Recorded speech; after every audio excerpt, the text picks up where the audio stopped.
Ćao Zlatiću. Ćao. Ćao, dobro. Evo nas, držimo ovaj naš ritam emisija.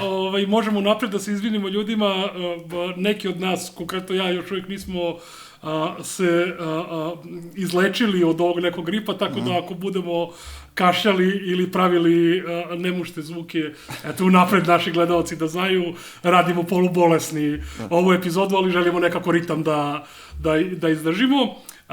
Naravno, kao i ovih prethodnih emisija, nama će tema emisije biti ovi protesti, zato što je to nešto što je aktualno. Naravno, šta bi drugo, da. Nećemo da skačemo sa tema na temu, ali ajmo mi da krenemo onim našim putem, da prvo pogledamo šta se desilo u ove posljednjih par nedelja kad se nismo vidjeli, pa da onda dalje vidimo šta i kako. Šta ima novo? Pa, ja bih počeo od Minhenske konferencije, jer čini mi se da je to bio jedan moment koji je na neki način označio određenu vrstu promene kursa Sjedinjenih Američkih Država. Kako je to tebi delovalo? Ajde, na šta misliš kad kažeš promjena kursa? Sporili smo se i prošli put. Imali smo prošli put raspravu oko svega toga i pitali smo se da li će to biti samo neka vrsta, ajde kažemo, glumatanja i medijskih projekcija, što inače jeste model Trumpa i njegove ekipe. Dakle, oni su ljudi došli u politiku iz medija i oni se tako i ponašaju, kao da vode svoj nesrećni, kako se zvao, Apprentice ova emisija. Dakle, jasno je da taj medijski element je jako bitan i do toga ćemo posebno doći kad budemo pričali oko ovoga što se dešavalo u Oval Office-u, tako reći, pred medijima i tako to sve, ali naša debata od prošle emisije je bila to što sam ja mislio da ipak će tu biti i nekog substancijalnije promene politike, ajde tako da kažem. Sad, nastup J.D. Vance-a, koji je naravno jedan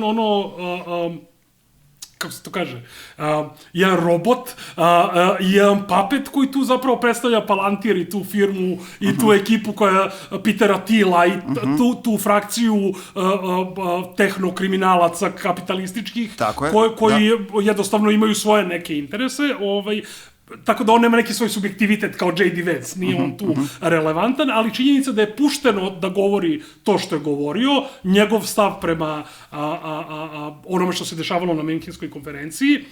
Meni je tu recimo jako zanimljivo bio jedan od elemenata gde je J.D. Vance krenuo da priča o tome kako, evo, ovde sada nije dozvoljeno na toj konferenciji da prisustvuju ni levica ni desnica određena, ali je u svim medijima, ovim liberalnim, mainstream i tako dalje, to frejmovano na sljedeći način. J.D. Vance, ergo Amerika, Trump i svi ostali, se žale što AFD ne može da učestvuje na ovom skupu. Sad, na stranu sad, kako bih rekao, parlamentarna politika i tako dalje, ali ako govorimo u tim okvirima parlamentarne politike, uopšte nema nikakve logike da određene partije koje su u parlamentu ne mogu da učestvuju u nečemu dok neke druge mogu. Ali, ono što je bitno meni, barem, ili ono što mi je zanimljivo kao fenomen je što je J.D. Vance ukazao i na levicu. U to vreme je Sarah Wagenknecht i dalje bila u parlamentu sa svojom ekipom, ali to je potpuno izignorisano. I medijski je mainstream, CNN, MSNBC, već u krajnjem slučaju svi ti veliki liberalni mediji, su celu tu stvar frejmovali kao ne stajanje iza ideje demokratske da svako može da učestvuje ko je član parlamenta, nego da je to direktno orijentacija na AFD, što je nesumnjivo da postoji određena vrsta komunikacije, Musk podržava AFD i tako dalje, ali mislim da je ovde priča bila mnogo šira i to je meni zapravo i ključni utisak celog Vance-ovog nastupa, ja ne znam da li si odgledao ceo, to je jedan liberalni demokratski nastup. Jeste. Znači... Donekle, ali izvrši. Ne, naravno. Dakle, na stranu sad svi njegovi šovinizmi, rasizam prema migrantima i tako dalje. Naročito, da. Ne, ali to je sve liberalizam i dalje. Jeste, to je šovinistički, rasistički liberalizam. Ali je to pre svega demokratski pristup. Dakle, njegov nastup i njegova kritika je s pozicija mi predstavljamo glasače, vi ne predstavljate glasače, odnosno one ljude koji predstavljaju glasače koje vi ne volite, vi ćete njih skloniti.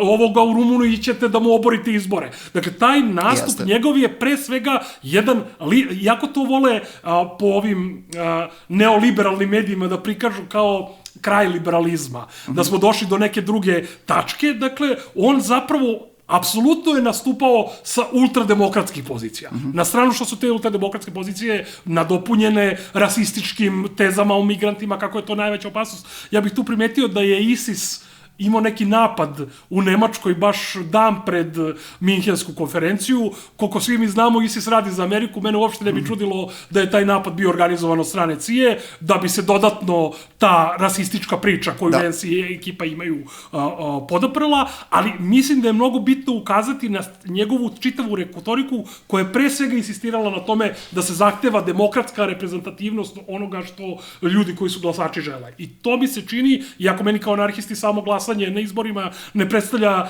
neki demokratski legitimitet, ali takav pristup je mnogo demokratskiji nego pristup ljudi koji kažu sad ako pobedi AFD ovde ili Đorđesku u Rumuniju, mi ćemo njega uhapsimo i zatvorimo. Dakle, to nije demokratski pristup, ovo je parlamentarna demokratija i ovo jeste jedan demokratski pristup i ja bih pre svega, znači, taj Vanceov govor označio kao jedan demokratski nastup. To je, da, ovaj put se slažemo mnogo više nego prošli put, mada ne u potpunosti. Ono što je izdominiralo u medijima, čini mi se, i što mislim i samom Vanceu jeste bilo važno, jeste da se zapljune na pobedi u kulturnom ratu koja se desila u Americi. I negde mislim da je to i dalje važno da razmišljamo to kad kažeš da li će biti neke supstancijalne promene ili će samo biti konsolidacija imperije pod nekom novom zastavom. Znači, ono što sam ja prošli put otprilike opisao kao da li ćemo sa Trumpom dobiti samo konzervativnog Obamu koji je pobedio u kulturnom ratu i iskoristio to da simulira nekakve promene, a zapravo da samo konsoliduje američku imperiju i da ide dalje.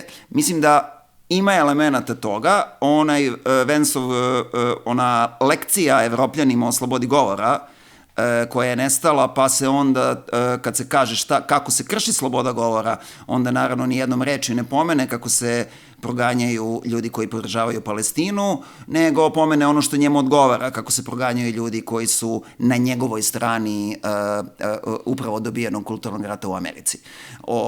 I sad to negde čini mi se, makar koliko sam ja uspeo da ispratim, da je ta njegova lekcija Evropljanima koliko su autoritarni, koliko krše slobodu govora i slobodu izražavanja, negde onako privuklo najviše pažnje i mislim da nije slučajno, mislim da to ih hteo. Bukvalno je došao da ih isprovocira, došao je da im očita lekciju i da im kaže da treba da budu malo više kao Amerika ako hoće da su prosto se otišli su predaleko od Amerike u nekim njenim vrednostima, upravo u tim nekim liberalnim vrednostima o kojima govoriš.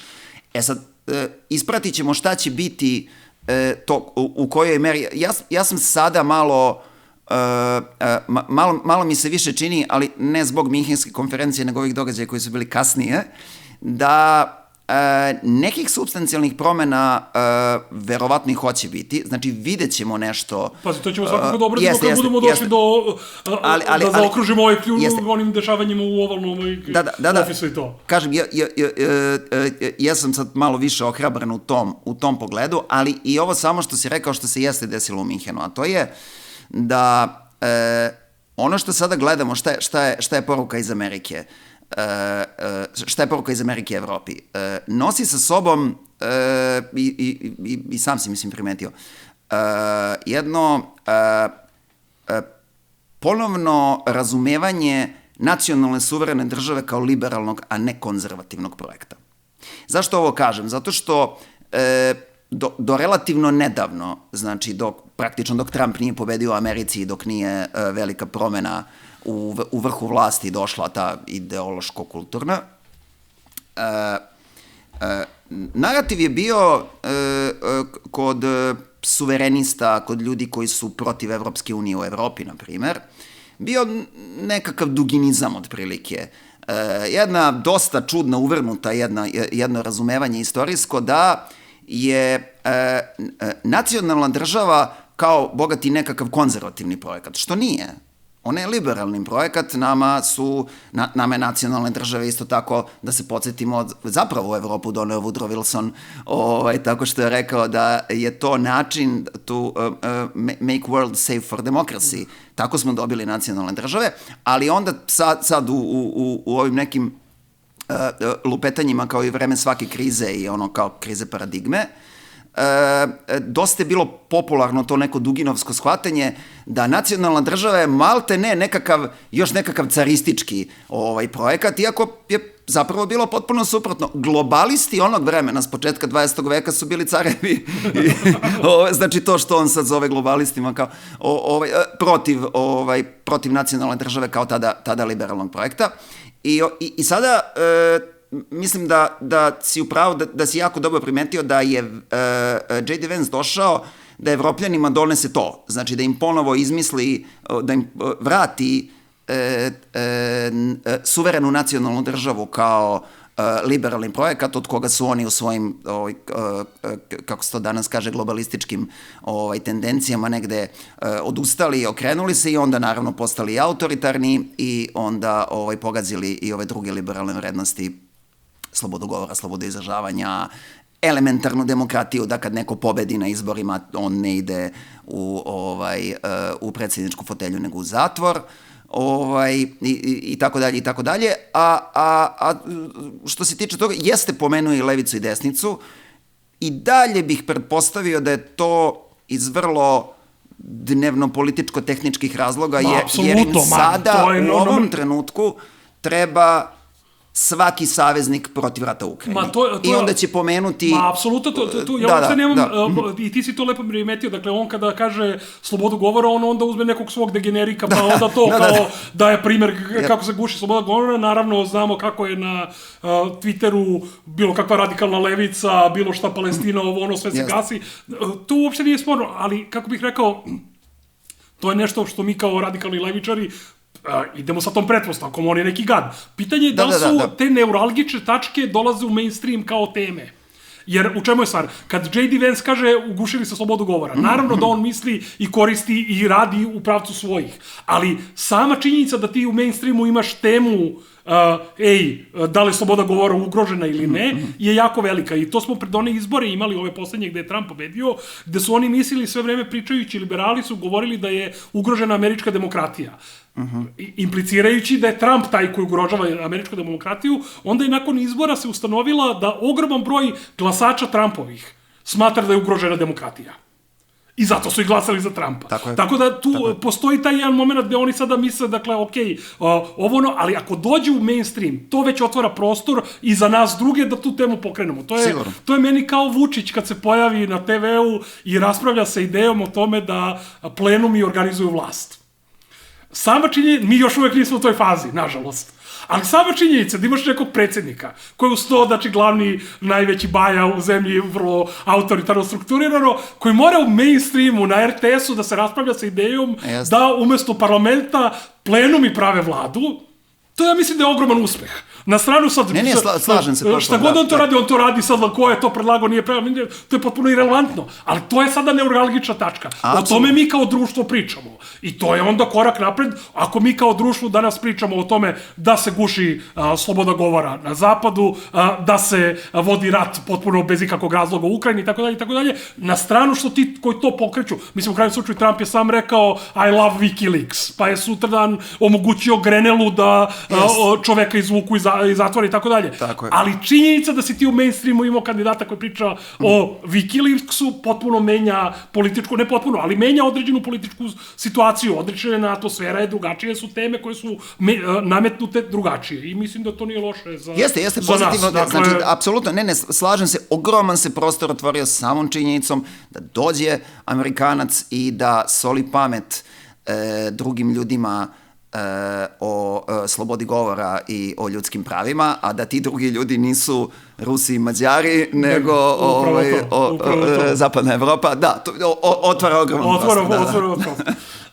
Dobro, to je što se Minhenske konferencije tiče, mi ćemo svakako ovaj segment ovde priča koji imamo završiti s onim što je opet J.D. Vance i ekipa radili u Oval Office i to, ali ja bih nekako da to hronološki poređamo, da nam to bude nekako za zatvaranje ovog segmenta sa pregledom vesti i da krenemo sa nekim stvarima, ajde ako ne tematski i personalno istim, onda geografski bliskim. Bili smo u Minhenu, pa bi se ja spustio do Beča. U Beču je održana prva evropska narodna platforma. To je bio skup koji je organizovao Kurdski demokratski pokret, njihova konkretno Demokratska akademija se zove, ili Akademija za demokratski modernizam, nemoj me sad držati za reč, ali znači jedna vrsta platforme gde su pozvani ljudi koji žele da pričaju o tome što se dešava en general vezano za kurdski pokret, njihov ustanak i tako dalje, ali sa druge strane za teme koje su svima nama kao antikapitalistima, u krajnjem slučaju revolucionari i tako dalje, su bliske. A to je pitanje rata, militarizma, države, kapitalizma, svega toga u ovom veku, u Evropi posebno.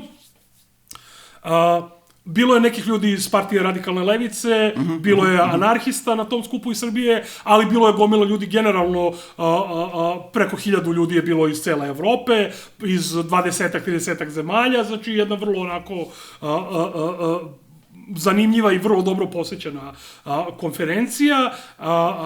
Tu smo imali... Ja lično sam uspeo da se posađam sa Gretom Thunberg na tom skupu, što je jebiga, dakle, dešava se, ali moglo je i gore, ona se na kraju ispostavila u krajnjem nekom glasanju da je bila čak i korektna, ali bilo je, dakle, tako tih raznih frikova. Ono što je meni bilo u celom tom slučaju zanimljivo, ne samo to što smo, pogotovo ljudi iz Istočne Evrope, bivše Jugoslavije, gomila ljudi, prijatelja, tu se našla i tako dalje, imali smo dvodnevnu tu konferenciju vezanu za antimilitarizam i kako se suprotstaviti ratu i to mi se čini kao jako korisna i jako bitna stvar i vidjet ćemo kako će se to sad dalje razvijeti. Oni nameravaju da svake godine ili tako nešto organizuju tu platformu, ali su već napravljene horizontalne mreže različitih aktivista i iz toga će nešto svakako zanimljivo izaći. Ono što je meni bilo, kako bih rekao, zanimljivo za zatvaranje tog skupa i što je nešto što bi iskoristio da stvar povežem sa drugom temom je zatvaranje te trodnevne konferencije. Inače se to sve dešavalo u univerzitetu u Beču, zvaničnom njihovom, kako bih rekao, činjenica da takva jedna institucija ti dozvoli da ti imaš 1000 levičara radikalnih iz cele Evrope i tu, tako to je stvarno onako bilo zanimljivo kao razvoj događaja. Ali kako se završavao događaj? Događaj je završen, mislim, govorili su tu i Silvija Federici i Fanonova ćerka i tako dalje, znači bilo je tu zaista zanimljivih ljudi, mislim pre svega na Fanonovu ćerku, Silvija Federici je strala kao i obično neke floskule, ali bilo je nekih dobrih govornika i dobrih učesnika tih radionica, ajde tako da ih nazovem, ali je ceo događaj završen govorom Odžalovnovog advokata. Aha.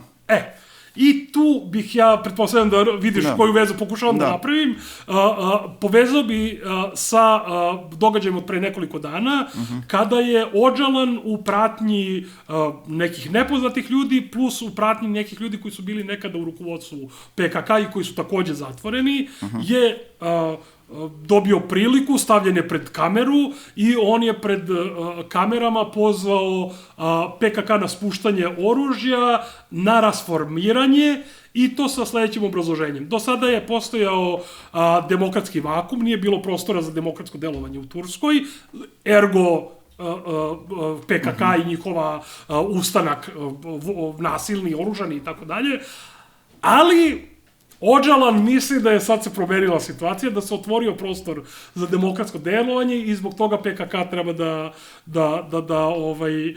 položi oružje i da se rasformira i uključi u procese koji trenutno traju. Sad, meni je sa kurdskim projektom generalno, pričali smo to i u nekoliko različitih emisija, ja sam imao probleme sa njihovim projektom pod jedan, što mislim da je ta nacionalno-oslobodilačka priča vrlo problematična, što su oni uglavnom bili američki papeti u poslednjih 20-30 godina u tom regionu, i ono što je meni kao anarhisti posebno bilo iritantno za grupaciju koja insistira na samoupravljanju, na samoorganizovanju i tako dalje, je činjenica da su imali tu bizarnu hijerarhijsku strukturu sa vrhom čovekom koji se nalazi 25 godina u zatvoru. I sad taj čovek 25 godina njima diktira šta se dešava. To je po meni užasno problematična stvar. Mislim da je nekako svakome normalnom jasno. Ja sam bio u zatvoru više puta, ali najduže sam bio 1,5 godine za međunarodni terorizam i tu sam jako dobro shvatio od ostalih zatvorenika sledeću stvar. Do 3 godine dok si u zatvoru, ti možeš da se vratiš u relativno kratkom roku, 6 meseci do godinu dana, da se vratiš nazad u život. Da. Do 3 godine. Već tu ima gomila promenjenih odnosa, ljudi umrli, preselili se, posvađali se, postali prijatelji, smuvali i tako dalje, ali do 3 godine to može da se nekako ishendluje. Preko 3 godine tebi treba nužno 2, 3, 4 godine da se vratiš u formu. Taj čovek je 25 godina zatvoren. On je zatvoren 25 godina u ostrvu koje je izolovano i pretvoreno u zatvorsko ostrvo. Oko tog ostrva 5 km, 5 nautičkih milja, niko ne sve priđe od brodova, 5 km iznad ne sve da idu avioni i on se nalazi u prostoriji 2x2 metra. Sa knjigama i on tu sedi 25 godina, piše tekstove, piše svoje knjige i izdaje naređenje šta radi PKK. To je valjda svakome jasno zvuči jako problematično. Ja sam posebno imao problem sa njihovom ideologijom, jer njihova ideologija se menjala, oni su krenuli kao neki marksisti i lenjinisti i onda nakon njegovog hapšenja, upoznavanja sa određenim postanarhističkim idejama i tako dalje, on je osnovao ili promovisao tu neku novu ideologiju demokratskog konfederalizma kod Kurda, koja je postmoderna mešavina svega i svačega. Znači, s jedne strane nekih anarhističkih ideja, nekih antikapitalističkih ideja, ali i nekih postmodernih ideja o pra-majci koja tu praistorijska žena i tako neke onako mitološke, ajde da kažemo, kategorije. Ja mogu razumem, u ratu treba ti neka mitologija da ti sad ljudi nekako digneš, pogotovo tamo žene koje su bitan element kurdskog pokreta protiv vrlo patrijarhalnog društva, naravno da ti treba nešto, ali kako bih rekao, to je neozbiljno za nekoga ko hoće se predstaviti kao radikalni levičar. U redu mi je to kao, kako bih rekao, Bogorodica Guadalupe, digli se seljaci, dakle, ali, ili nemački seljački ratovi u srednjem veku, ali, brate, ovo je 21. vek, mislim, nemojmo, budemo kao neozbiljni. U svakom slučaju, on je tamo i meni je bilo jako čudo vezano za tu njihovu ideologiju što on počeo da produkuje knjige iz tog zatvora. Da. Ja znam kako je meni bilo u zatvoru, znači ja nisam mogu, jedva sam mogao neki papirić da provučem advokatu, tu su kamere, znači, a sad zamisli imaš ostrvo koje je namešteno da te spreči, da sve to radiš, kako ti sada šalješ svoje knjige i nove svoje teoretske uvode napolje. To je bilo meni užasno čudno, odmah na početku. Taj advokat od kom sam pričao na ovom skupu Narodne platforme u Beču je, očigledno znajući ili očigledno zbog toga što su često ljudi to postavljali kao pitanje, nam preneo sam od sebe, govoreći na tom skupu, kako su te knjige dolažene. Navodno je Öcalan prvo slao neke papiriće, pa su onda uhvatili te papiriće, pa onda više nisu mogli da šalju papiriće, i onda je Öcalan počeo da im priča na sastancima sa advokatima, da im priča knjige i ovi da pamti deo po deo knjige. I onda su izlazili napolje sa zapamćenim delom knjige, pa onda prepišu to što je on njima ispričao. Stvarno? Da. To nisam čuo, da. Kao Fahrenheit. Ali ne samo kao Fahrenheit, nego nešto mnogo luđe. U islamu postoji čitava tradicija, da li su hafizi ili kako se zovu oni ljudi koji znaju napamet Kuran. Aha. To je, dakle, u toj tradiciji, u toj zajednici, u tom društvu, već postoje fenomeni ljudi koji pamte napamet neke čuvene. I sad, meni je to bilo kao, jebote, šta je sad ovi pamte napamet? Mislim, mogu to da prihvatim, u redu.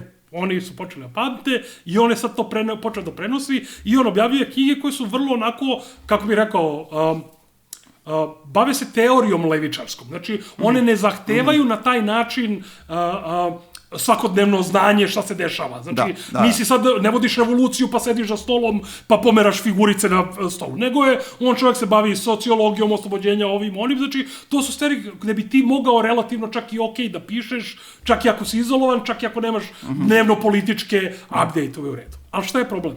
Problem je u tome što on govori samo turski jezik.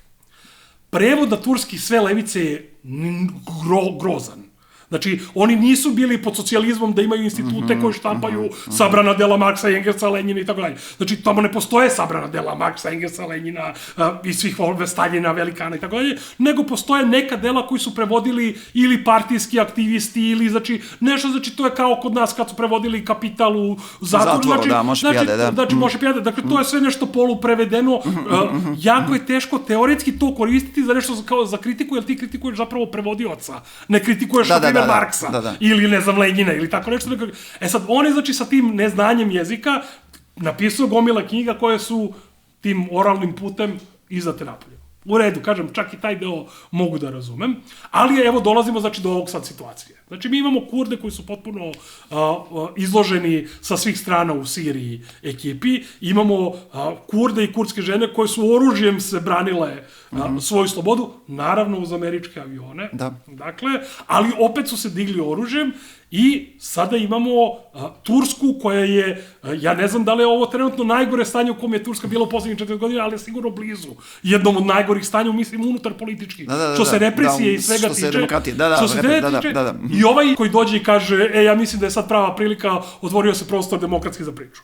To je skandalozno. On deluje drogirano na tom snimku. Ja ću okačiti, daću kolegama iz montaža, pa će oni staviti snimak. On deluje kao da nije pri sebi. I ja u tom smislu mogu da razumem da su čovjeka maltetirali, mučili, 20 godina si zatvoren u neka 2 kvadrata, lako prsneš mentalno, to mi je sve razumljivo. Ali ideja da su sada svi ustali, ja pratim sad kanale, sve moguće kurdske, svi kažu mi ćemo podržimo Odžalana.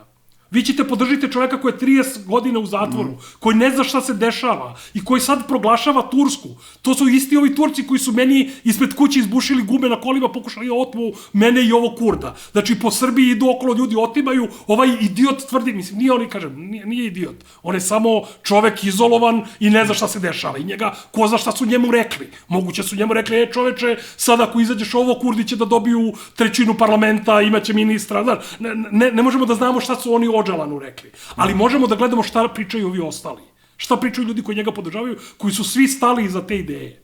Znači, ja se iskreno nadam da će oni ozbiljniji ljudi u PKK odbiti tu odluku, pobeći u planine opet ili na neki način se izvući. Naravno, to ne može da uradi 4-5 miliona ljudi koji žive u Siriji. Dakle, oni mogu svi da idu u planine. Ali, podsjetimo da su partizani imali 800.000 ljudi u jednom trenutku jugoslovenski u partizanima, što da ne, može da bude i 800.000 ljudi u partizanima kurdskim, ako zaista nešto hoće da rade. I onda je meni to, kako bih rekao, užasno mi je tužna ta situacija, jer ja razumem, kažem, čovek zarobljen, ne mogu njega da osuđujem, iziritira me što nema dovoljno snage, volja kaže neću to da kaže, pušite kurac, jer ne znam informacije, ali nema veze, mogu da ga razumem.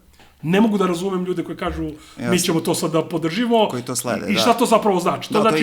To znači predavanje oružja NATO-u, jer Turska je druga najveća NATO armija, davanje Turskoj da dodatno bude jedna od ključnih elemenata u tom regionu, jedna od ključnih regionalnih sila, ojačavanje njihovog, ne znam zašto bi to neko radio i kakve to veze ima sa bilo kakvom revolucionom, radničkom politikom, levičarskom i tako dalje. Ne, potpuno, nisam uopšte razmišljao na taj način, ali sad dok pričaš to razmišljam, znači on je bio uhapšen nešto uoči bombardovanja Srbije, seća se da to je bilo to neko, kraj 98. Otet je u Africi, kraj 98. Da, tako, znači to neko, znam, sećam se vesti, isto vreme kao 2 glavne vesti su da li ćemo mi biti bombardovani i da je uhapšen Odžalan i sad zamišljam nekoga koji je od onda u izolaciji i šta se sve desilo i kao koliko bi imao poverenja u mišljenje nekoga ko od tog vremena nema vezu sa spoljašnjim svetom. Da, to si potpuno, dobro primetio. Moj problem sa Rožavom, zapravo, sa tim projektom je sve vreme naravno bio to što su bili američka pešadija u ratu protiv Sirije. Stalno sam se trudio da imam maksimalno razumevanje za njihovu situaciju i da u nekim trenucima prosto nisu imali kud nego da stupaju u neke saveze da bi bukvalno spasavali sebe od ISIS-a u trenutku kad je izgledalo da ni sirijska armija neće izdržati duže od 15 dana. i da su neke takve odluke donali. Ali, mislim, njihovo istrajavanje u tome da ostanu zapravo i kasnije nakon što je, ajde da kažemo, opasnost od ISIS-a otklonjena, nakon što je su koalicije različitih snaga, da sad ne ulazimo u detalje, znači prosto kad ISIS više nije bio opasnost, da ostanu u savezu sa Amerikancima i da praktično daju legitimitet okupaciji jednog dela sirijske teritorije, i to onog dela sirijske teritorije na kom je nafta, koja je Siriji bila neophodna da se nekako izvuku, da se izvuku iz krize ono koje im je donelo i rat i razaranje i da nekako krenu da se razvijaju. To im je bukvalno bilo onemogućeno zbog toga što su im glavni resursi za tako nešto bili na teritoriji pod američkom kontrolom, a legitimitet za sve to je bilo da se čuva taj sjajni demokratski projekat Rožava, između ostalog. Dobro, nisu tako govorili, naravno, ovi iz State Departmenta ili iz NATO, ali jesu govorili naši kurski saveznici. I tu je levica odigrala isto dosta jednu tupavu ulogu. Moram da kažem da je sada čuvanje projekta Rožava, jednog levog načina organizovanja koji je pobudio veliku pažnju na zapadnoj levici, da je to sad važnije od bilo čega, uključujući i da je važnije od toga da se slabi jedna vlada koja je, ako ništa, bila vrlo važan element u podršci Palestini, na primjer. Znači, ogroman je udeo i Rožave i onda odnosa zapadne levice prema tome i prema Siriji u tome što je još jedan palestinski saveznik jednostavno nokautiran i izbačen iz priče, i to se ponavlja od ranije, nije to prvi put, to je još od Libije, to je još iz toga. Tako da, to su bili neki moji problemi sa kurdskim pokretom koji su prvenstveno bili vezani za Siriju. Ovo, možda preterujem, vrlo je moguće da preterujem, zato što ne pratim toliko taj problem, osim kad mi je upao u radar zbog situacije u Siriji, koliko ovo ima ili nema veze sa dogovorom koji je zapravo napravljen oko Sirije. Da ih tamo ostave na miru, a da ih za uzvrat pacifikuju u Turskoj i da se nekako onda tako izniveliše ta stvar. Mislim, ne znam, ako da, to zvuči kao jako trog kompromis. To zvuči kao nešto što... Vidjet ćemo prvo šta će da bude sa svim tim. Dakle, naravno. To je ključno pitanje, dakle, kako će to sve zapravo izgledati u praksi, ali ja kad sam pričao sa različitim Kurdima, u to vreme je još Asad bio na vlasti, ja sam rekao, ljudi, treba sa Asadom da radite. Mislim, ako gledamo iz te dnevno-političke pozicije, dakle, ako možete raditi sa Amerikancima, zašto onda ne radite sa Asadom, dakle, onda bi bilo logičnije. Oni su mi rekli da su se to kasno setili i onda kad su hteli da rade, onda više Asad nije teo s njima, što je legitimno isto kao varijanta. Ukoliko oni žele da ostanu tamo na borbenim osnovama, oni moraju sa Iranom da se povežu. Da, znači, sad je ostao još samo Iran, da. Znači, ne postoji nikakva druga varijanta. Znači, ako oni hoće vojno tamo da ostanu, moraju sa Iranom da naprave deal, da li Iran ima snage da sad održava još jedan front tu i tako dalje, to je sve već posebno pitanje, da li uopšte hoće sa njima bilo što da radi, bla, bla, sve je to posebno pitanje, a ako neće to, onda oni moraju da naprave deal neki, tu nema šta. I tu onda dolazimo do ove varijante deala i to je onda najtruliji mogući kompromis. Dakle, tu nešto kao ako se na tome završi, okej, dakle, jadna i tužna priča. Ne zvuči kao nešto što će se završiti dobro po njih. Ne, kad jednom polože oružje. Znači, o tome se radi. Ideja da položiš oružje, čoveče, bilo kome, pogotovo Erdoganu, znači nisi normalan, ako sebe misliš da si neki borac za demokratiju, i da ćeš da položiš oružje Erdoganu. To znači da nisi pri sebi, to znači da zapravo nemaš nikakve veze i tu onda više puta sam čuo, ja ne mogu da nemam nikakve podatke na tu temu direktne, ali znači gomila nekih ljudi koji ovoga optužuju Odžalana da zapravo radi za tursku obaveštajnu službu i da mu je to uloga. Ja stvarno nemam nikakve dokaze za to, ja mogu kažem... Da, ali ovo što si rekao je dovoljno. Ovo je dovoljno zato što, jer u čemu je stvar, potpuno je svejedno, kažem, ja najmanje odgovornosti stavljam na njega. On je čovjek zatvoren 25 godina, bilo šta da ti sad očekuješ od njega je kretenski. Čovjek je u zatvoru. Sama činjenica da je možda napisao sve te knjige već kao, brate, svaka čast. A ideja da on u ovom trenutku bude taj koji ti daje političke odluke, to je do tebe, brate, ti si problematičan. I da se mi razumemo, mi smo imali slične probleme, da ne znam sad da li dolazi do to, ali da li je to do Kurda kao naroda? Sigurno nije, ali ajde. Ne, naravno da nije, dakle, ali, na primjer, imali smo situacije s ovim Edgevitom nesrećnim našim, kad je pušten, on je onda imao ideje gde on hoće da ide. Ja sam bio u fazonu, brate, super su tvoje ideje, aj sedi čuti tu, sedi tu i čuti. Znači, jer tvoje ideje su super ideje, ali ti si, brate, 3 godine u zatvoru. Ne znaš ništa, uopšte neću slušati tvoje ideje o bilo čemu. Znači, tvoja ideja je da odeš negde i da se odmaraš. I onda kad se odmoriš, rehabilituješ, prođe nekoliko godina i onda možemo pričamo, pratiš šta se dešava, vratiš se u toko, a onda možemo pričamo o politici, gde ćeš da ideš, šta ćeš da radiš i tako dalje. A da mi ti sad posle 3 godine zatvora ti imaš ideju kome bi trebalo se javiš, gde dodeš. Čovječe, saberi se, to je posao ovih tvojih koji su bili napolju, znači, i nekako, ali dobro. Dobro, to je to, znači, vidimo, jadan narod kurdski, znači, vidjet ćemo kako to sve izgleda. Oni naravno imaju istorijski jako neprijatne momente, oni su, na primjer, učestvovali u pobijanju Jermena, dakle, to su bili Kurdi, a sa druge strane, to se čak i Öcalan pozvao na to i rekao, evo, mi kao Kurdi i Turci smo 1000 godina radili zajedno i bili jako bliski, samo poslednjih 200 godina kao imamo problem, sad je vreme da se vratimo u naše dobre odnose, šta god to značilo, mislim, Kurdi su zapravo neka vrsta Persijanaca, oni su ta neka vrsta podvarijanta, ali dobro, vidjet ćemo kako će to sve da izgleda, nadamo se najboljem za te ljude, plašimo se najgoreg, vreme će da pokaže, jel? Okej, sad bih se malo dotakao ovih naših nevladinih organizacija različitih, kad kažem naših, mislim u Srbiji koje operišu, i krenuo bi prvo od jedne izolovane grupacije, a onda bi prešao na ovu širu temu, koja je na neki način vezana i za ove našu temu emisije, ali opet ima svoju neki celinu koju vredi obraditi. Krenuo bi oko presude Kriku, prvo. Znači, Krik, čak su nas ljudi u našim komentarima i tako dalje više puta pitali šta je problem s Krikom, zašto njih napadati i tako dalje. Mislim, mi nismo imali posebno nešto protiv Krika. Krik nam je bio kao primer tih liberalnih NGO-a koji su imperialistički, koji pod krinkom borbe za slobodu govora, borbe protiv korupcije i tako dalje, zapravo guraju određene vrlo jasne političke linije, i to proimperialističke američke linije, i u tom kontekstu je bitno naglasiti, Krik je deo mreže koja se zove Organized Crime and Corruption Reporting Project, OCCRP.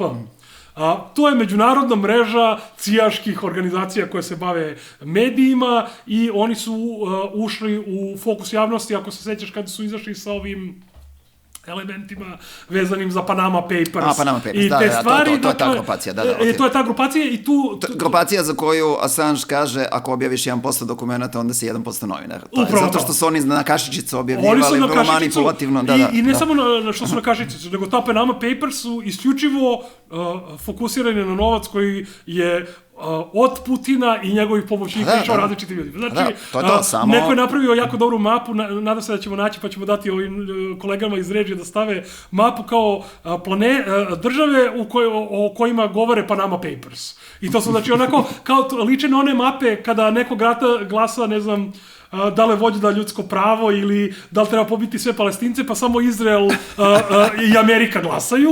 Dakle, isto tako, samo sa obrnute strane. Znači, jedino u Izraelu, Americi, Kanadi i Engleskoj nije bilo podataka, o svima ostalima je bilo podataka i to je Krik. Sad, dakle, oni su grozni ljudi. Naravno, ne govorimo sad da svaki čovjek koji se tu sad zaposli, neki novinar koji želi da se bavi istraživačkim novinarstvom i tako dalje, je direktno kriminalac. Nije. Ali posle prvih 5 godina rada već jeste. Znači, prvih 5 godina, to je sad potpuno proizvoljno, sam rekao 5 godina, to bih rekao i na Narodnom sudu. Dakle, 5 godina imaš vremena, vidjet ćeš za 5 godina kako funkcioniše određena firma. Ako ti ne možeš za 5 godina shvatiraš šta je linija Krika, onda si i ti kriminalac, vrlo jednostavno stvar. Prvih 5 godina ću dati slobode volonterima i mladima koji žele da postanu, da ne mogu odmah da shvate, legitimna stvar. Ali šta je poenta? Oni su sada dobili presudu vezano za Gašića. I pored toga što su zaista grozni ljudi, kao što rekao smo, mislim da je jako bitno ukazati na tu presudu zato što je vrlo mračna presuda. I zato što to treba onda držati na pameti, zato što može nekom od ljudi koji nisu cijaši, nego su normalni ljudi, a država na isti način može da im odluči da im se osveti na neki način.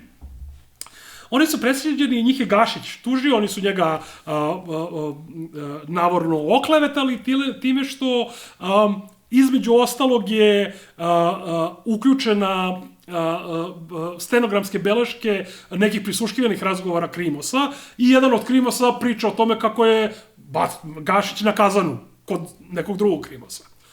E sad, sud je odlučio da reći da je neko na nečijem kazanu ne zna se šta znači.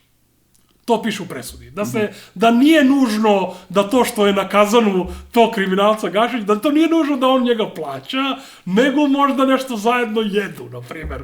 Kuvaju čorbu zajedno, na primjer. To bi mogla da bude opcija. I što neko reče, treba stalno podsjećati na onog kriminalnog ekonomistu Miodraga Zeca, profesora, koji celu svoju filozofiju ekonomije bazira na priči o kazanu. Njegova teza je, ne možete stalno da vazite iz kazana ako se u kazan ne stavi i tako dalje. Zašto je to bitno? Zato što svi znamo što znači biti na nečijem kazanu. Dakle, jedina osoba na svetu koja ne zna šta znači biti na nečijem kazanu je taj sudija imbecil koji je potpisao tu presudu, taj kriminalac govnar i dakle to govori se o tome kako izgleda, kako bih rekao, modaliteti njihovi rada, ali ono što je posebno bitno u toj obrazloženju, pored toga što se navodno ne zna, drugi element je da je Gašić vrlo ugledan i bitana ličnost. I da onda ne treba tako se prema njemu odnositi. I to onda govori o tome da, naravno, taj sudija je degenerik koji ne zna sopstveno pravo, ne zna sopstveni ustav, zakone u Srbiji, tako da to nije bitno. Zato što ti zakoni očigledno nisu relevantni za donošenje presuda, nego je relevantno ono što će oni reći. E sad, ovi su dakle spremni da idu ispod svakog nivoa, da znači izgovaraju stvari koje su mogle da se izgovaraju za vreme kraljevine, na primjer, neke, da ti sad kažeš ovo je kralj, on je vrlo bitan, ne možeš ti tako pričaš o kralju. Znači, to je taj nivo priče, dakle, ovi su degenerici potpuni, znači, o onog debilčini Gašiću ne može se pričati, ali on ugledan čovek. Mislim, on je kriminalac, kreten, na kazanu je ovo kriminalca, tako da što se nas tiče može i nas da tuži. Mene konkretno kao čoveka koji se izgori, ja tvrdim na kazanu i organizovat ću međunarodnu kampanju da ga teram do Strasbura ako bi bude negde dobio, pa da vidimo šta će bude, da vidimo ko ne razume šta znači da je neko na nečijem kazanu. Da. I šta će Strasbourg da kaže, možda prihvate ovo što ih je J.D. Vance kritikovao. Jes.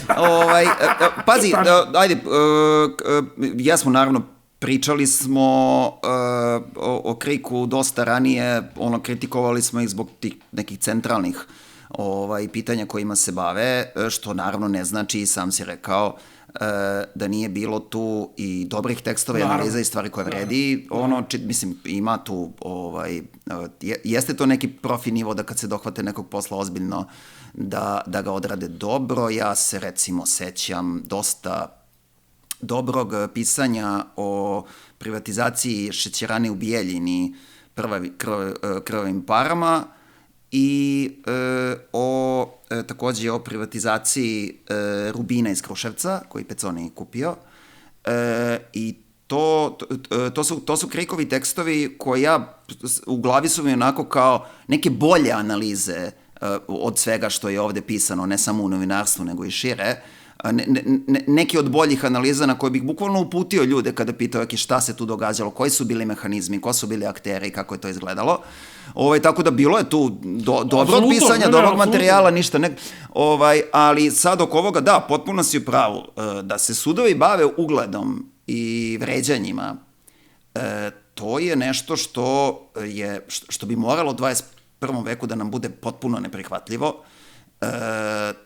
Sve što se to kao, da, bukvalno kao da vređaš kralja, ali da uopšte sud meri ugled. Kako sud meri ugled? Na osnovu čega meri ugled? Na osnovu toga on može i da ga meri na osnovu svoje klase, svog okruženja i to, da kažemo, generalno onoga što je što se odvija u javnom diskursu koji je iz ugla njegove klase takođe. Znači, on tako može da se bavi ugledom. Jako je teško ugledne ljude u tom smislu dominantan deo populacije u ovoj zemlji mrzi i pljuje. Prema tome šta je, kakvom ugledu pričaš ti. I da to uopšte... Ugled priča o klečanju lakom novinarskom pred njim i tako dalje. Da.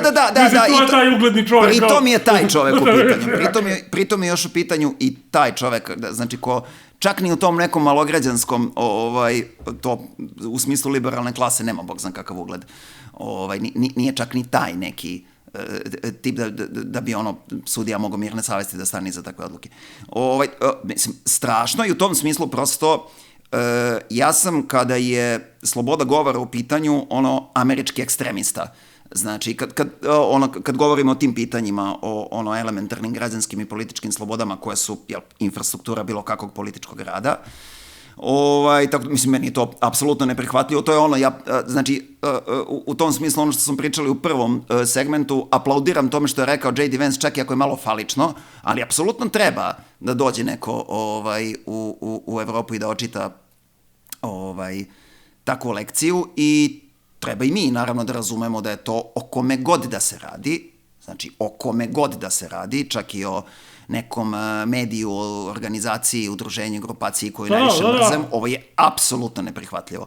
Da sudovi cene ugled i da sudovi cene vređanje, to je jedna malograđanska žabokrečina iz koje nažalost nismo izašli 45. Dali smo sve od sebe, dosta smo se emancipovali, ali kao što vidimo neke stvari se vraćaju, morat ćemo da ih opet pošaljemo u istoriju.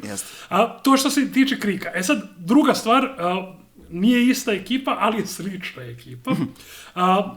Ovo češenje crte, trag fondacije, ovoga što se dešava...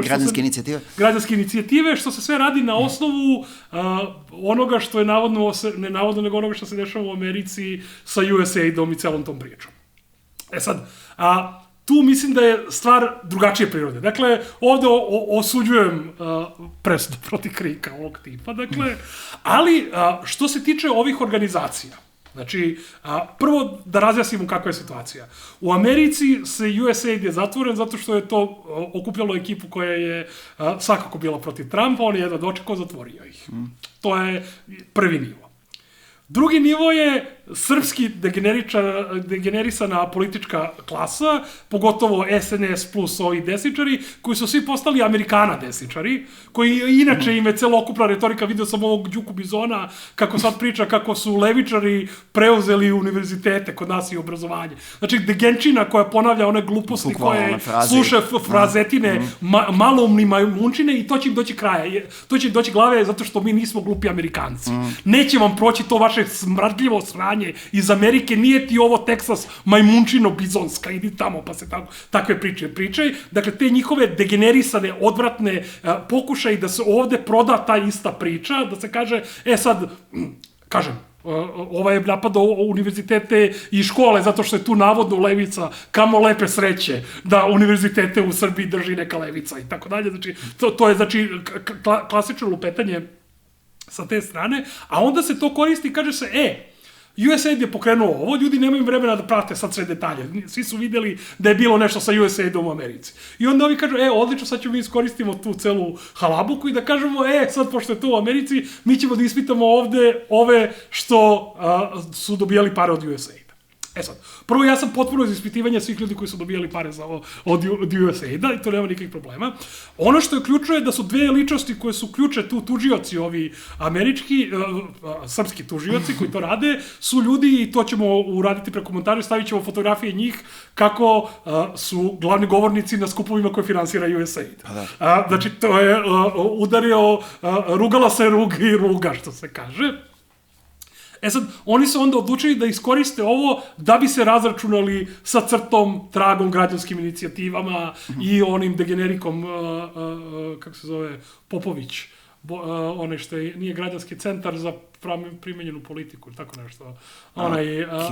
Za kog su rekli da je navodno pobegao u Hrvatsku.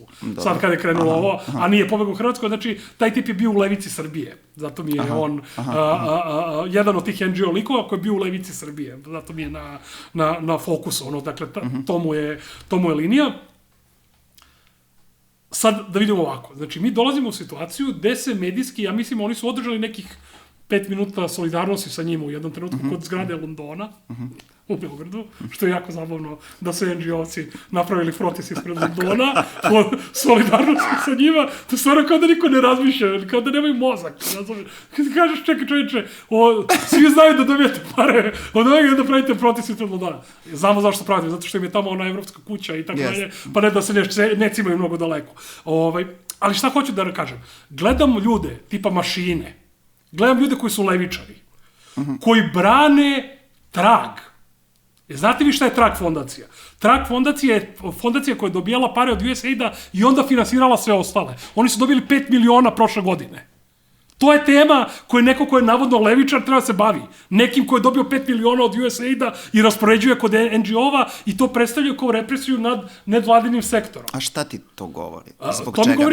To mi govori da oni svi dobijaju pare od USAID-a na ovaj ili onaj način i sa jedne strane, s druge strane možda ne dobio od USAID-a, ali dobio od nekoga ko je nekad dobio od USAID-a. I dakle, tu imamo plaćenike. To je situacija. Znači, po tome kako se čovjek odnosi prema pitanju crte, ne govorim sad o običnom liberalu koji misli da crta gleda koliko je ko dobio glasova na izborima i da im je to posao. U redu, legitimno mi je da neki liberal koji nema vremena se vidi da je to su ovi crta, oni prave okej, to mi je legitimno. Govorimo o ljudima koji zapravo pokušavaju da se bave nekom politikom i koji pokušavaju da vide šta se dešava. Ti si neki levičar koji zove na solidarnost sa Tragom, sa crtom, sa građanskim inicijativama. Ti veze nemaš sa životom. To je sukob, to je bukvalno kao sukob Đinđića i Legije. Ne pada mi na pamet da ću branim Legiju od Đinđića ili obrnuto. Oni su se zaslužili međusobno i treba da se biju međusobno. Najviše bi voleo neki mad wrestling da vidim između. Nažalost, mrtav je ovaj iz građanskih inicijativa, ovaj Muljenko Ždereta bi bio odličan da je on, sa druge strane da bude ono Gašić ili neko od te ekipe. To su zaslužili. Dakle, ta ideja da mi budemo na bilo koji način involvirani, mi kad kažem, mislim taj krug ljudi koji su na neki socijalne teme i tako dalje, da kanali koji se predstavljaju kao levičarski kanali, na to ukazuju kao teme. To je skandal. To je skandal, to pokazuje koliko ti kanali nemaju veze sa levicom. Nemaju nikakve veze. Ja sam gledao Marka Miletića, koji inače jako fin čovek. Gledao sam ga pre neki dan ili pre možda par nedelja, sam ga gledao kod Galeba. To je ispod svakog nivoa. On nije jednu levičarsku rečenicu rekao. On je govorio kao novinar Vremena. To je kao navodno levičarski portal. Oni zaista povremeno i objavljuju levičarske stvari, uopšte nije sporno, ali kad ti vidiš kako se to radi, šta radi, kakve to veze ima sa levicom, sledeći kontakt je, hajmo firmu koja je dobila 5 miliona dolara prošle godine, da pravimo proteste za nju. Dobila od USAID-a. Jeste normalni ljudi. Jer kakve to veze ima sa levicom? Tako da to je meni, što se meni tiče, ja bi sve te ljude pozatvarao, ja kad bi se nešto pitao kod nas, ne bi bilo kakve pare od USAID-a, od bilo koga, ne bi bilo Voice of Amerike, ne bi bilo Radija Slobodne Evrope, svega ovo što Trump 2 sada gasi. Čovjek bi pomislio da sam neki trampijanac, ali nisam. Ja mislim da je to samo naša korist, što je Trump debil koji gari si stvari koje njemu idu u interes u krajnjoj instanci. Ja mislim da mi treba da, što se kaže na engleskom, rejoice od te situacije. Mislim, što se ovoga tiče, ukratko, što se tiče ovog pitanja, znači, došli su po nevladine organizacije, ćutao sam i to je to. Nema dalje. Upravo to. Naročito, mislim, stvarno ne mogu, a da ne primetim da ima neke poetske pravde u tome što su, mislim, da izvinu svi neki fini ljudi i poznanici koji su u tim grupama ili oko tih grupa koje znam, ali stvarno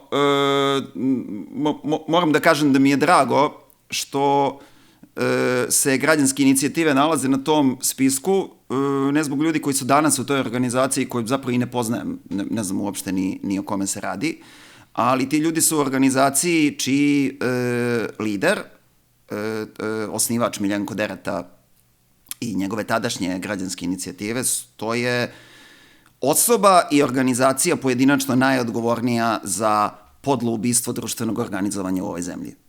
Znači, građanske inicijative su bile ključna struktura preko koje su ubijeni načini na koje smo se organizovali u socijalizmu i prešaltali se na, znači neki društveni angažman se prešaltao na NGO format.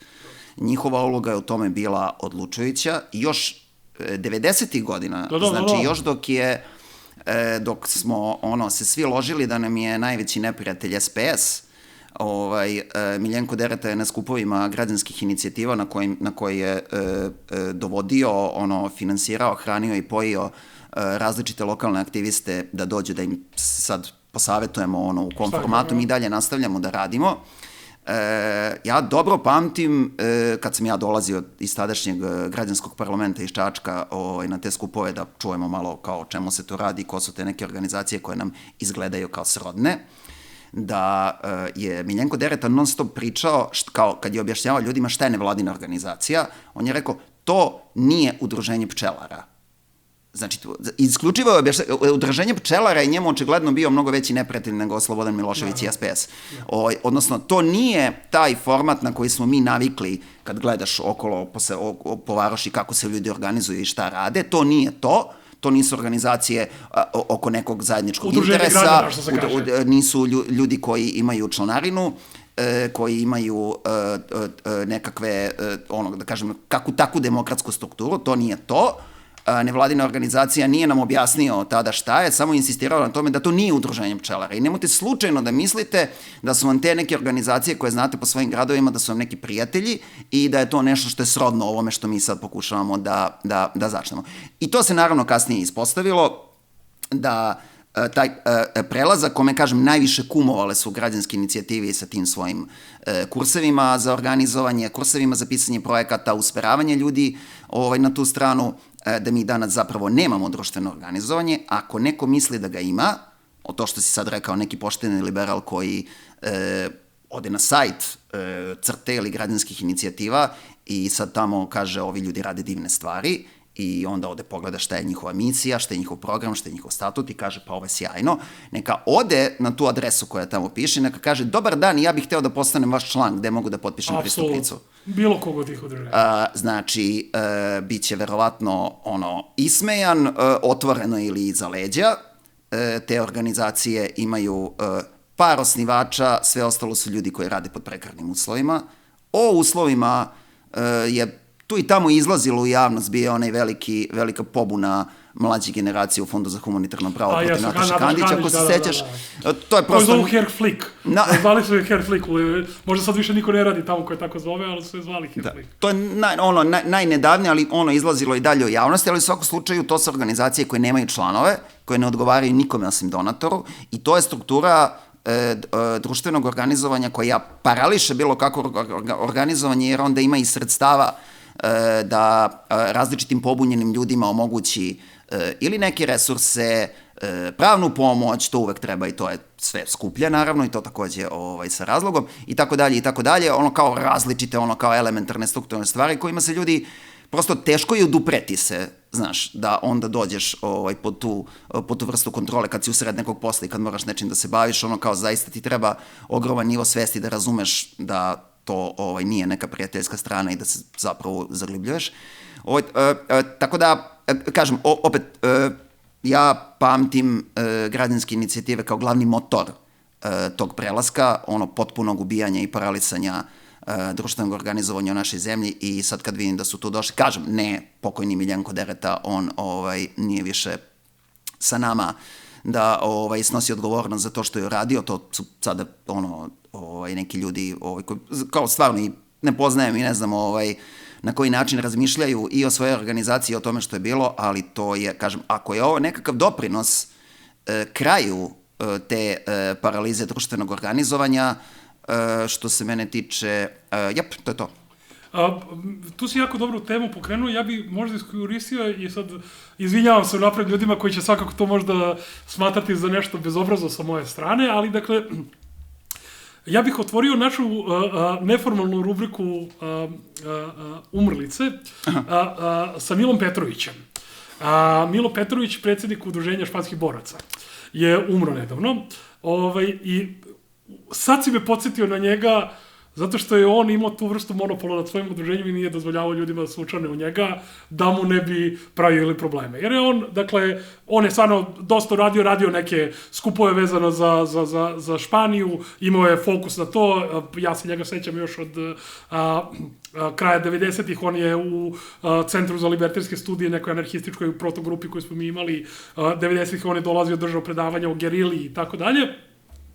Ali on čovek je, dakle, potpuno Đinđićevac jedan, što je se videlo i na stranicama tog udruženja koje je obeležavalo dan smrti Zorana Đinđića i tako dalje. I to je onda meni jako problematičan primer kada neko uzme neku temu koja je nesumnjivo levičarska, nesumnjivo antikapitalistička, kako bih rekao, španski radnički rat, to je tema u kojoj smo mi svi bili antikapitalisti, na stranu sad međusobni naši sukobi, staljinisti, socijaldemokrati, ali smo svi bili tu antikapitalisti, svi smo bili republikanci u tome. Da. I to se onda pretvori u prostor gde ljudi koriste za svoje lične finansijske interese, da putuju okolo i tako dalje. I nešto što je korišćeno, ja sam došao sa nekoliko drugara na sastanak tog udruženja, to je bila Kori Udovički i taj profil ljudi je tu bio, zbog svojih porodičkih veza. Da, ona je poreklom beše, jel? Poreklom Udovičkog, dakle, ona je, znači, neka vrsta rođački povezana sa španskim borcima i to je bio razlog, ali taj profil ljudi je bio tu u prvom redu. Nazad su bili ovi siromašniji, obični ljudi koji vole španske borce i jako mi je neprijatno izgledala ta skupština na kojoj je on na kraju odbio nekoliko nas da učlani, baš zbog ovoga što si ti pričao, tako se kontrolišu nevladine organizacije. Ti imaš svoje udruženje španskih boraca, sačekao si da pomru ovi matori, nema više španskih boraca, sad su to deca digle ruke u glanu, ostalo par njih, jedna od njih je Milo Petrović, ajmo mi sad da organizujemo skupove sa španskom ambasadom. Španski borci su bili protiv Španije, protiv kraljevine Španije. Ne radi se sa španskom ambasadom ako si jebeni španski borac. Ja znam španski borci i dalje ljude koji imaju sada 104 godine žive u Tuluzu i nisu se vratili nikada u Španiju, su se rekli nećemo se vratili dok je kralj i Franko tamo. I sad ti sa španskom ambasadom, sa nekim zadriglim krembilima koji su radili u ovom centru Cervantes i tako dalje, organizuješ neke polupismena obeležavanja, znaš, dovedeš Radeta Šerbedžiju, da ti će, okej, nek dođe jebeni Rade Šerbedžija na kraju, ali ne može ti to bude tvoj pik, tvoje aktivnosti, što je došao Rade Šerbedžija, ili koristiš to da sa, kako bih rekao, tu uključiš i neke normalne ljudi koji su zaista se interesuju za sve to, ali jednostavno nemaš dovoljno ljudi koji se bave time na neki ozbiljan način. E sad, Milo je kao čovjek bio jako fin i ja njega ću uvek pamtiti kao vrlo pristojnog čoveka, na stranu sad svi ti sukobi, i uvek ću pamtiti zapravo jedan neverovatan moment, a to je bilo u biblioteci tamo kod,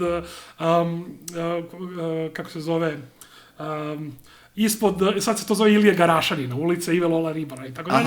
Tu se nalazila jedna od ispostavih gradske biblioteke i to je držala jedna Svetlana, vrlo fina žena, i tu su se kao dešavale stalno neki događaji i mi smo jednog imali 15 ljudi zapatista koji su došli iz Meksika. 2001. druge. Znači ne sad, nego u tom trenutku kada je to bio pik. Kad je to bilo stvarno kao pik. Došli su u Beograd i mi smo onda organizovali njihovu prezentaciju, nekoliko njihovih govornika, da govore u toj biblioteci, i ja, naivan i ne znajući, tad sam još bio klinac, imao možda 18-19 godina, zovnem da prevode ljude za koje sam ja znao da dobro znaju španski jezik. To je Milo Petrović s jedne strane, s druge strane Trivo Indjić. Obojca su, dakle, u tom trenutku ljudi koji govore španski, koji se bave Latinskom Amerikom, bave gerilom i svim ostalim, ali ja sam, ne znajući to u tom trenutku, ili sam zaboravio, više ne znam, oni su imali užasan sukob. U jednom trenutku da li je Trivo bio smenjen, ono posle praksica, pa je Milo došao na neku njegovu poziciju, nemoj me držati za reč, ali imali su neki sukob koji se vuče u tom trenutku, recimo, 30 godina. Ja, naravno, kao klinac i mi kao ekipa nismo imali predstavu, dovedemo njih dvojicu i njih dvojica relativno lepo prevode nekih prvih pola sata i onda su se posvađali. Ali zašto kad vidiš dvojicu intelektualaca kad se posvađaju, razumiješ, ne neki obični ljudi da ti jebem ja mater nešto, nego onako polufino, ali je baš neprijatna i svađa. Posvađali su se oko toga kako treba prevesti reč indigenos na naš jezik. Da li je to indijanac ili je to indigenos? I onda je sledećih 20 minuta, mislim, imamo video snimak toga, jedno ćemo staviti na internet, baš žestoka svađa oko toga. toga bilo, ali dakle Milo je tu, na kraju se ispostavilo da je Milova teza bila ispravna, tako da bi je to Mila ću uvek tako pamtiti.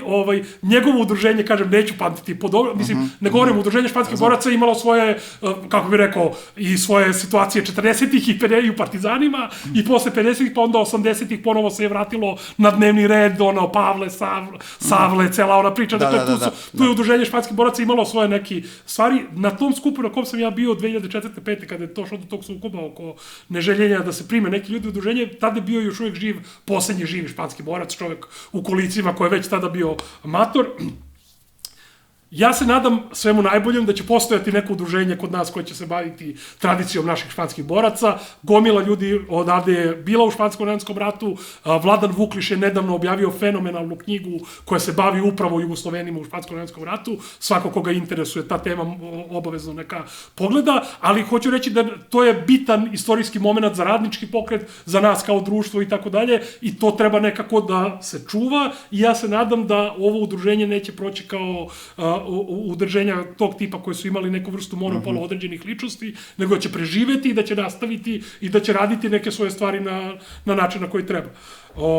No dobro, ja sam se dohvatio, Milo, ajmo da idemo dalje, izvini sad ovo, dakle, čisto mi je palo na pamet zato što si pričao, nema... Jasno. To je neka veza. Jeste ilustracija, da. Sad, par stvari vezanih za izbore. Imali su izbore u Nemačkoj. Da. Hoće da krenemo tako, krenemo od izbora u Nemačkoj. Da. Dakle, izbori u Nemačkoj, konzervativci su odnali najveću pobedu, nakon njih dolaze šovinistički liberali iz AfD-a, o kojima smo pričali, koji sada su nesumnjivo glavni američki igrač u Nemačkoj. Dakle, to je ono bitno primetiti, da su fašisti i desničari, kao i obično, uvek glavni igrači imperialista kad god mogu, dakle, tako je i kod nas, tako je i u Nemačkoj sada.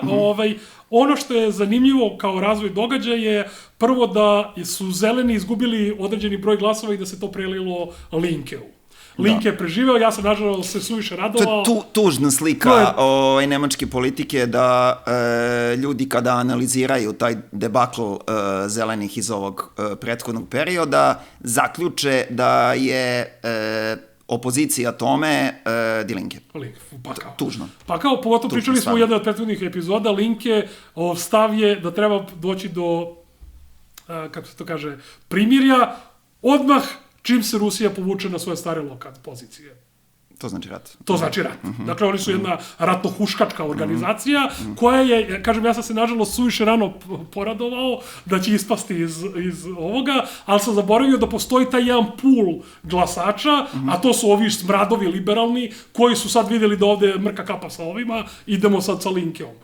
Kako bi rekao, ti ljudi su ljudi koji će u jednom trenutku voditi gasne komore, takvi ljudi su vodili gasne komore i koncentracione logore, sad su se prešaltovali na Linke, to samo govori o tome da će Linke bude još gori nego što je bio do sada, jer mu je baza još gora.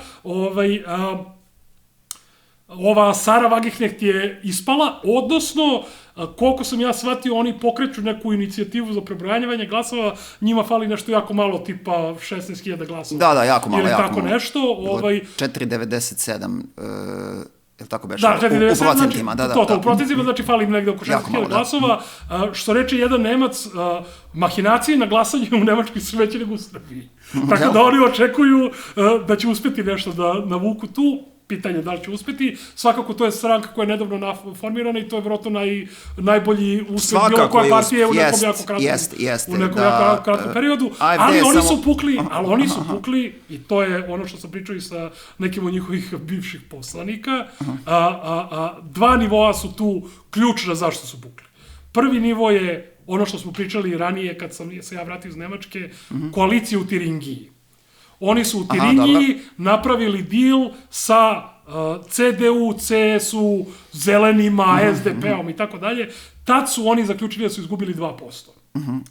U tom trenutku je procena bila Sare Wagenknecht da su izgubili 2% zbog toga, i to je verovatno tačno, jer do tad si mogao glumiš da si antisistemska partija, u tom trenutku jedina antisistemska partija je AfD, ti praviš deal i to propada. Tako i to je, kako bih rekao, to su i zaslužili za tako neko ponašanje.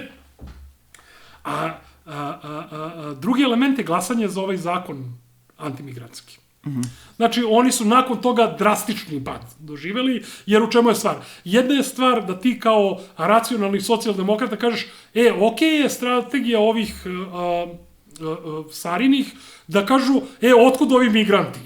Jer to je osnovno pitanje, kao otkud ovi ljudi, pa onda kažeš, pa ovi ljudi zato što smo im uništili tamo zemlje, zato dolaze, ergo mi treba prekinemo da vršimo imperialističke napade, pa ljudi neće dolaziti. To ima, taj nivo je nešto što neki, kako bih rekao, racionalni socijaldemokrata može kaže, okej, i to je tačno, i naravno da zbog toga ti ljudi dolaze, i to jeste jedno drugačije posmatranje ideje migranata. Jeste. A druga je stvar da ti sa AFD-om, kada ni ne treba ti većina. Ti glasaš sa AFD-om. To će ti dovesti do toga, ljudi kažu, baš u pičku materinu s ovim govnarima ćeš da glasaš, neću glasati za tebe. I to je stvar koju će oni morati da razjasne, da vide šta će da rade u tome. Tu postoji taj bizarna srpska frakcija AFD-a koja je vrlo antimigrantska i to je zapravo, ne AFD-a, nego ima ih u AFD-u naravno, ali govorimo o Sari. Unutar Sare postoji, znači, ekipa ljudi koji su, da ne kažem genetski povezani sa Srbima i koji su baš ta tvrda antimigrantska linija, što je meni stvarno, tužno i sad kao ti si već migrant, pa si ti sam migrant i tako dalje. Ali eto, to je što se tiče nemačkih izbora. Ja ne znam da li ti tu imaš, kako ti gledaš na sve to? Dobar svakako, što se Sare Vagihnih tiče, dobar rezultat, to i sam si rekao, stigli su skoro do 5%, čak i da ne bude ništa od tog prebrojavanja, čisto samo poređenje radi AFD je imao 3% kada se prvi put pojavio. Znači, u tako kratkom vremenu toliko dobar rezultat, mislim, ima perspektivu rasta, ali mora da reši te neke probleme. Siguran sam da jeste im to što više ne mogu da se predstave kao antisistemska partija, dok Elon Musk gura da AFD to jeste, istovremeno. To je sigurno napravilo ogromnu štetu. Što se tiče, sad pričamo o onome šta im je napravilo štetu, šta nije. Da li je to što su glasali zajedno sa AFD po pitanju migranata, da li im je u nemačkom društvu plus ili minus? Ja se ne bih kladio, iskreno. Rezultati su, imaš one dnevne praćenja. Njima je nakon toga krenulo drastično. Ili jeste? Dan posle toga je krenulo drastično. To mi je drago. Ne, zato što to nije celo društvo, nego su to ti glasači. To je dobra škola, ne, ali u redu, ali onda znači da ima smisla ostati dosledno na toj poziciji. Posle, znaš, pričam unutar logike buržoaske demokratije, ne govorim o to, kao što ne znam, znaš, kad pričamo o SAD-u i poziciji u Izraelu, prosto bilo kakav pokušaj da ti kroz parlamentarnu borbu guraš bilo kakvu poziciju solidarnosti sa Palestinom, to bukvalno znači, onda nemoj da se baviš parlamentarnom politikom, jer prosto neće se desiti. U tom smislu govorim, prosto šta je iscrpljivanje na besmislene besmislene borbe i besmislene napore. Drago mi ako ovde to nije. Prosto ne znam, razumeš, samo pitam se pa mi je drago ako je to dovelo do pada i naravno ako nauče tu lekciju da je to odlično, pa ne znam, mislim da generalno ima razloga za umereni optimizam da su, čak i ako ne bude ništa od tog ponovnog prebrojavanja, mislim, naravno da se sigurno krade, ali sad treba to sve dokazati, nije to mali posao, da se to istera čak ni sa tako malo glasova. Mislim da ima razloga da budemo da se razumemo i FDP je ostao ispod linije glasanja, tako da je to dobar, kako bih rekao, to je jedan od razloga zašto treba budemo srećni da su barem ovi najgori liberali ispali ispod... Naravno, ali pogledaj ovako, znači, oko 21 AFD, je li tako? I skoro 5 Sara, to je praktično 25% birača u Nemačkoj je ovog puta glasalo protiv rata. Da. To je jako zabrinjavajuće. Jako zabrinjavajuće i mislim da ćemo sad već u sledećoj tački malo da se primaknemo ratu u Ukrajini više, ali ovo je jako, to je užasna slika situacije u Evropi danas. Jeste, jako loše. Ajmo sad da na brzinu uradimo ovo drugo, opet je vezano za izbore, vezano za ovo što se dešava u Rumuniji. Kalin Đorđescu, apsolutni skandal. Skandal, znači nastavlja se, to je skandal, to je i Vance čak pominjao u svom govoru, znači ti skandali se nastavljaju, oni su čovjeka priveli, dakle, taj čovjek je neka morončina, ali dakle, to što oni rade, to je antidemokratsko ponašanje 1/1 i to pokazuje koliko taj sistem nema veze sa proklamovanim vrednostima iza kojih navodno stoji. Ništa manji moron nije iz pro-NATO konzervativne partije. Da, isti moroni, ništa. Koja je, ali... Ne, čak je on manji moron zato što je on protiv NATO-a. On je protiv izgradnje NATO bazi i tako dalje. To je jasna stvar. Dakle, takođe ima neke dosta pozitivno smatranje o Antoanescu i Kodranu. Jebi ga, da. Prosto moramo kao činjenice, ali ovde se apsolutno ne radi o tome, ovde se radi o volji naroda koja prosto se samo mislim, zašto nema sad? Dakle, jedna je sad šta neko misli o nekoj temi iz istorije. Da, to je isto. Interesantno šta radiš. Dakle, u tom trenutku. On je tu pobedio, bio kao anti-NATO kandidat u zemlji gde se gradi najveća NATO baza. To je njegova veličina. To što je on ovako, naravno, potpuno idiot, to je, kako bih rekao, no, on je uhapšen, bili su demonstracije, pušten je. Onda nakon toga, ali to pokazuje... Pušten je, ali da. Ali, mislim, jasno je kakva je politika u pitanju. Sad, malo oko Ukrajine, pa bi onda išao dalje prvo u našu 5 minuta klase mržnje, pa onda i u temu emisije. Hteo bi ovom Ukrajinom zapravo da završim onu priču koju smo počeli sa Minhenskom konferencijom i tako dalje. Prvo je sastanak u Ukrajini bio održan u Rijadu. I tu se već krenulo kukanje raznih liberali, zato što tu nema Ukrajine, nema Evrope, nego predgovaraju Amerikanci i Rusi. Što naravno za nas koji sve vreme govorimo da ovo rat između Amerike i Rusije preko leđa Ukrajinaca samo dokazuje da smo mi i predsjednik Hrvatske Zoran Milanović bili u pravu već poslednje 3 godine, jer govorimo da je u pitanju proksi rat preko leđa ljudi u Ukrajini i onda je potpuno jasno da je ta vrsta pregovora jedina i normalna. Šta će sad to pregovara neko ko nema nikakve veze sa tim? To je, kako bih rekao, bilo početak bune liberalne ekipe oko celog tog događaja. Onda smo umeđu vremenu imali glasanje u Ujedinjenim nacijama vezano za Ukrajinu, gde je Srbija dosledno politici Aleksandra Vučića, dosledno uvlačenja u dupe najcrnjim elementima neoliberalnog sistema, on glasao kao i cijela Evropa. Plus Velika Britanija.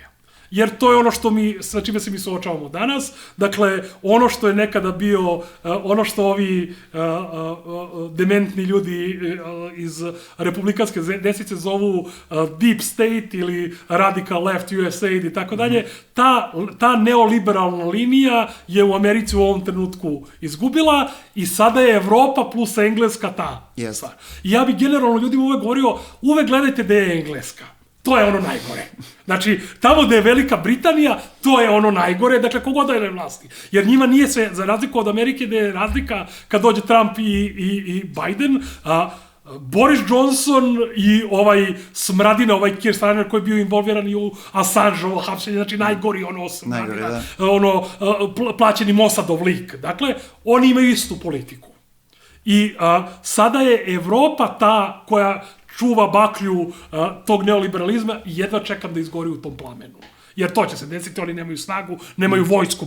Pre i posle svega nemaju vojsku. Vojske, para, ničega. Nema ničega, znači to će se završiti na taj način, ali je došlo do glasanja u Evropi i onda je Amerika glasala protiv, Rusija naravno glasala protiv, svi mogući glasili protiv, gomila njih uzdržano, ali Srbija glasala za. I onda je naravno Vučić izašao u javnost i rekao je pogrešili smo, centrala pogreši jednom i tako dalje, bla, bla. Niko ništa nije tu pogrešio. Vučić je tako naredio da se glasa, da bi mogao svoju politiku da nastavi, jer on je, kako bih rekao, balansira između ovih i onih, Evrope i Amerike. On je bio potpuno Angelin čovek jedno vreme, pa je onda postao Bidenov čovek kada je Biden preuzeo celu stvar. Ali sada smo došli u sledeću situaciju. I dalje većinu finansija ovde drži Evropa. Ne drži mu Amerika. Ne drži mu ni Kina, naravno, ili Rusije. Mada raste Kina, raste, ali okej, da, to je Kina raste, ali u odnosu na Evropu i dalje je manje. Znači, Kina raste. I njemu je tu bitno šta će da mu kaže Evropa. I zato je on glasao na taj način na koji je naglažao ta priča o tome kako Marko Đurić nije znao, pa onda celo glumatanje Vulin optužuje Marka Đurića za prevaru, ne znam se koje pokvarenje i znači, to je to.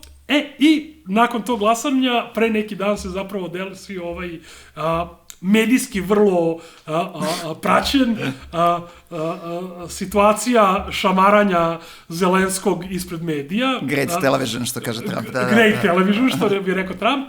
I to, da se razumemo, ja ne znam da li si ti imao vremena, ja ležim bolestan, pa imam vremena gledam svašta. Gledao sam ceo taj govor. Gledao sam ceo sastanak. Svih 50 minuta. I pre nego što je počeo konflikt. I to je bilo, dakle, 40 minuta je bilo skroz kao... Krajnje prijatno. Krajnje prijatno. Znači, onih 10 minuta koji su zapravo svi videli je zapravo kraj tog sastanka. Jako lepo, kako bih rekao, drago mi je zbog tog sukoba, drago mi je zbog njihovog međusobnog ponašanja i mislim da to vrlo jasno govori da, mislim sad, ja teram sad vodu na svoju vodenicu, ali da sam ja jednim delom više bio pravo u prethodnoj emisiji, kad sam rekao da će doći do nekih strukturalnih... Kakve će tačno biti promene? Znači, u tom kontekstu čini mi se da je ovde jasna stvar da se teži... Sad, da li ta politika znači da oni hoće da Rusiju odvoje od Kine, da bi u jednom trenutku Kina bila ta koja je... Sigurno će probati, nema to ja mislim... Dosta otvoreno pričaju o tome, da. I ne samo što otvoreno, oni pričaju o tome. Ja verujem da će Putin to da pristane. Dobro, vidjet ću. Zato što je Putin smradina. Putin je smradina, čovek... ne samo što je smradina sad zato što je takav kakav je predsjednik Nova, nego je generalno u geopolitičkim odnosima čovek kompromisa, čovek koji je hendlovao da Milošević napusti Srbiju 5. oktobra, to je Putin, dakle, to su ljudi, dakle, on je tip koji je u ovaj rat krenuo zato što im nije dozvoljeno da se ponašaju, da oni imaju ista prava kao Amerikanci na svetskom tržištu. I u trenutku kad njima bude bilo ko dao iz Amerike mogućnosti da se tome prišljamče, oni će to dohvatiti sa sve 4 ruke. Video sam juče informaciju da Rusija je rekla da je spremna da izvozi tone aluminijuma sada u Ameriku, samo Amerika da im dozvoli to. Amerikanci, znači, ja sam siguran da su Rusi, ne Rusi kao Rusi, nego Putin kao i ta klasa koja se tu našla, koju on reprezentuje, oni su orijentisani na Evropu. Njima su pare u Evropi. Njegove lične pare su u Evropi. Njegove kuće su u Evropi. Oni su ljudi koji hoće da rade sa njima. I oni su naterani, i da se razumemo, sino-sovjetski, sino-ruski sukobi nisu apsolutno nešto, bilo šta što se dešavalo samo tokom Sovjetskog saveza, hoće reći. Dakle, jednostavno tu postoji odnos, jedna dinamika velikih sila gde Kinu Rusija nikad nije videla na način na koji debilni srpski pro-Putinovci vide, to su braća, sad će brat svi, oni vrlo dobro znaju šta znače ekonomski, vojni i svi ostali odnosi i mene tu ne bi čudilo da Rusija polako počne da se orijentiše, jer da se razumemo, bez Rusije naravno Zapad nema nikakve šanse protiv Kine. Protiv Kine. Okej. Mislim da nema nikakve šanse protiv Kine i da oni, makar u pacifikovanju Rusije, u smislu da ne bude spremna da pomaže Kini, vide u nekom strateškom smislu sukoba prostor. To je ono što mi se čini da je na zapadu interes. A Rusija, kažem, ta klasa nije klasična nacionalna buržuazija, oni su svi došli iz nekog tajkunskog, polukompradorskog miljeja Jelcinovog. Ja mislim da su oni apsolutno američki papeti i evropski papeti koji su naterani ovom situacijom, time što im nije dozvoljeno samo da budu kao drugi tajkuni, kao engleski tajkun, kao nemački tajkun. Što su decenijama bili. Dakle, prošlo je mnogo od pada Berlinskog zida. Znači, ruski kapitalisti su apsolutno integrisani, koji kak je Roman Abramović i Chelsea i koješta, to kao nije, to nije stvar od juče, pobogu, to je zapravo jako dugo bilo, pa se onda sad desio poremećaj zbog Ukrajine, zato što je Hillary Clinton izgubila izbore. Ali, da, prvo, samog sastanka što se tiče, meni je tu kao najveće iznenađenje u stvari, ali i to samim tim najindikativnije bilo da ono kako meni izgleda šta su Trump i Vance i Rubio radili tu, je da očigledno je bila zaseda za Zelenskog. Odmah, neposredno nakon, prva osoba koja je izašla da komentariše, čini mi se da sam ja video, mislim da je bio prvi, bilo bukvalno 10 minuta kasnije, je bio Lindsey Graham, koji je kao najveći zagovornik Ukrajine, najveći njihov agent u Americi, valjda od samog, još od 14. godine od Majdana i na ovamo, koji je izašao i rekao da Zelenski mora da podnese ostavku nakon ovoga i rekao je, ja sam mu govorio da bude pristojan na sastanku i govorio sam mu da ne zagrize mamac. Izgovorio te reči, bukvalno. Verovatno mu je negde izletelo, bila je onako odmah, bila je reakcija. I mislim da se iz dinamike sastanka videlo da je ovo bila potpuna zaseda, da su oni nervirali Zelenskog tom pričom koju on 3 godine sluša da je on Churchill, a da je Putin Hitler, i sad dođe i sluša u Beloj kući kako su to dve legitimne strane koje treba oko nečega da se dogovore, i ako 40-50 minuta sluša to, onda će u jednom trenutku da pošizi, i mislim da, jer on je zapravo krenuo, on nije smeo da se suprotstavi Trumpu kad mu Trump to non stop, nego svađa je krenula kad je on odgovorio J.D. Vance-u, jer kao nije smeo Trumpu, ali ni to se nije dobro završilo.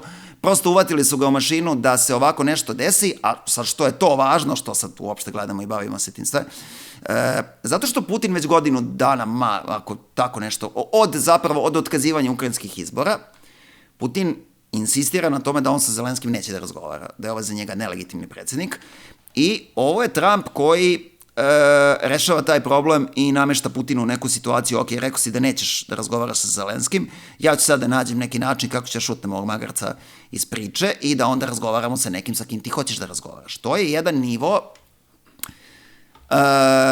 saveza, nalaženja na nečem zajedničkom, koji je onako negde malo veći nego što sam ja pretpostavljao da bi mogao da bude, i ide u prilog tome o čemu govoriš, da postoji neki viši nivo razumevanja, dogovora, možda još prerano da govorimo saveza, nego što je meni izgledalo da ti bukvalno američki predsjednik i potpredsjednik javno pred kamerama izmanevrišu tamo neku budalu da izbaci iz pregovora nekoga za koga ti godinu dana javno pričaš da ga ne želiš u pregovor. Ima tu nešto. Ono čisto, ajde, opet smo naravno pominjali USAID nekoliko puta i ovde, i da se nadovežem sad u ovom smislu i na razgovor od prošlog puta, šta to sad sve znači. Dakle, znaš, i sam si bio, ja rekao u jednom trenutku da je AfD sada američka partija. To su te promene koje ja mislim da će se desiti, koje prosto nisam siguran koliko će strukturne biti. U tom smislu sam prošli put govorio kada sam rekao da oni su ugasili USAID zato što neće do sada sa ovom snagom koju imaju nakon ono što su razvalili na izborima, neće dozvoliti da im se poveri, pazi, ceo prvi Trumpov mandat, ceo, ti si imao jednu šizofrenu situaciju, prate, svi smo se krstili koji smo to primetili, da američki predsjednik ima jednu politiku, a proamerički ljudi u stranim zemljama imaju anti-Trump politiku. To je nemoguća situacija.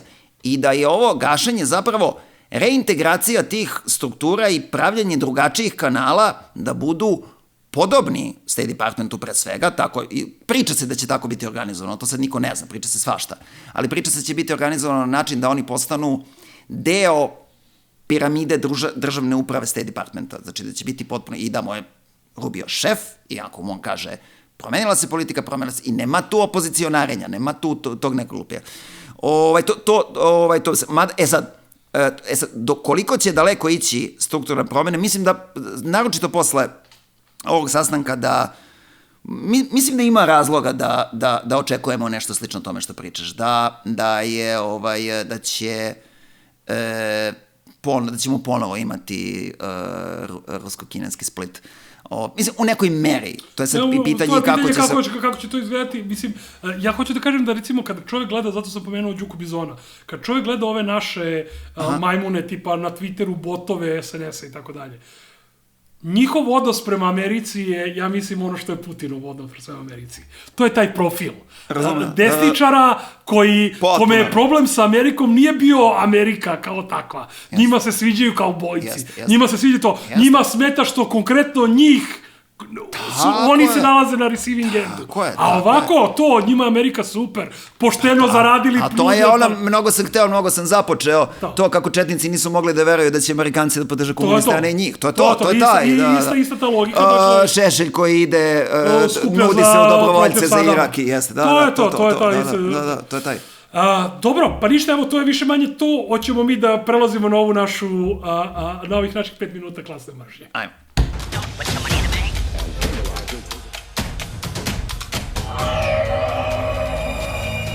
Dobro, pošto smo udavili naše gledalce sa ovih sat i po vremena naših razmatranja, sve to, ajmo mi da se vrlo držimo nekako strukture i da ne davimo više. Za početak, 5 minuta klasne mržnje. Pričali smo o različitim ljudima koje bi uzeli i onda smo u našim razgovorima zaključili da bi možda bilo dobro da uzmemo čitav jedan grozd ljudi, da tako kažem, ili jednu medijsku redakciju kao nešto na šta treba usmeriti klasnu mržnju i odlučili smo da to bude Peščanik. Tako je, pomenuli smo, znači, kritikovali smo Dejana Ilića i njegov javni angažman pretnje studentima, a onda, pošto Dejan Ilić i sam se tako predstavlja i tako je predstavljen u medijima kao kolumnista Peščanika, pa budući da se i Stefan Filipović umeđu vremenu uključio negde još gori način sa onom groznom diskreditacijom studenta Filozofskog fakulteta kao neostaljinista, putinovaca i kineskih ljudi čija objava kao da je pisana u Sputniku ili RT-u, tako je otprilike rekao.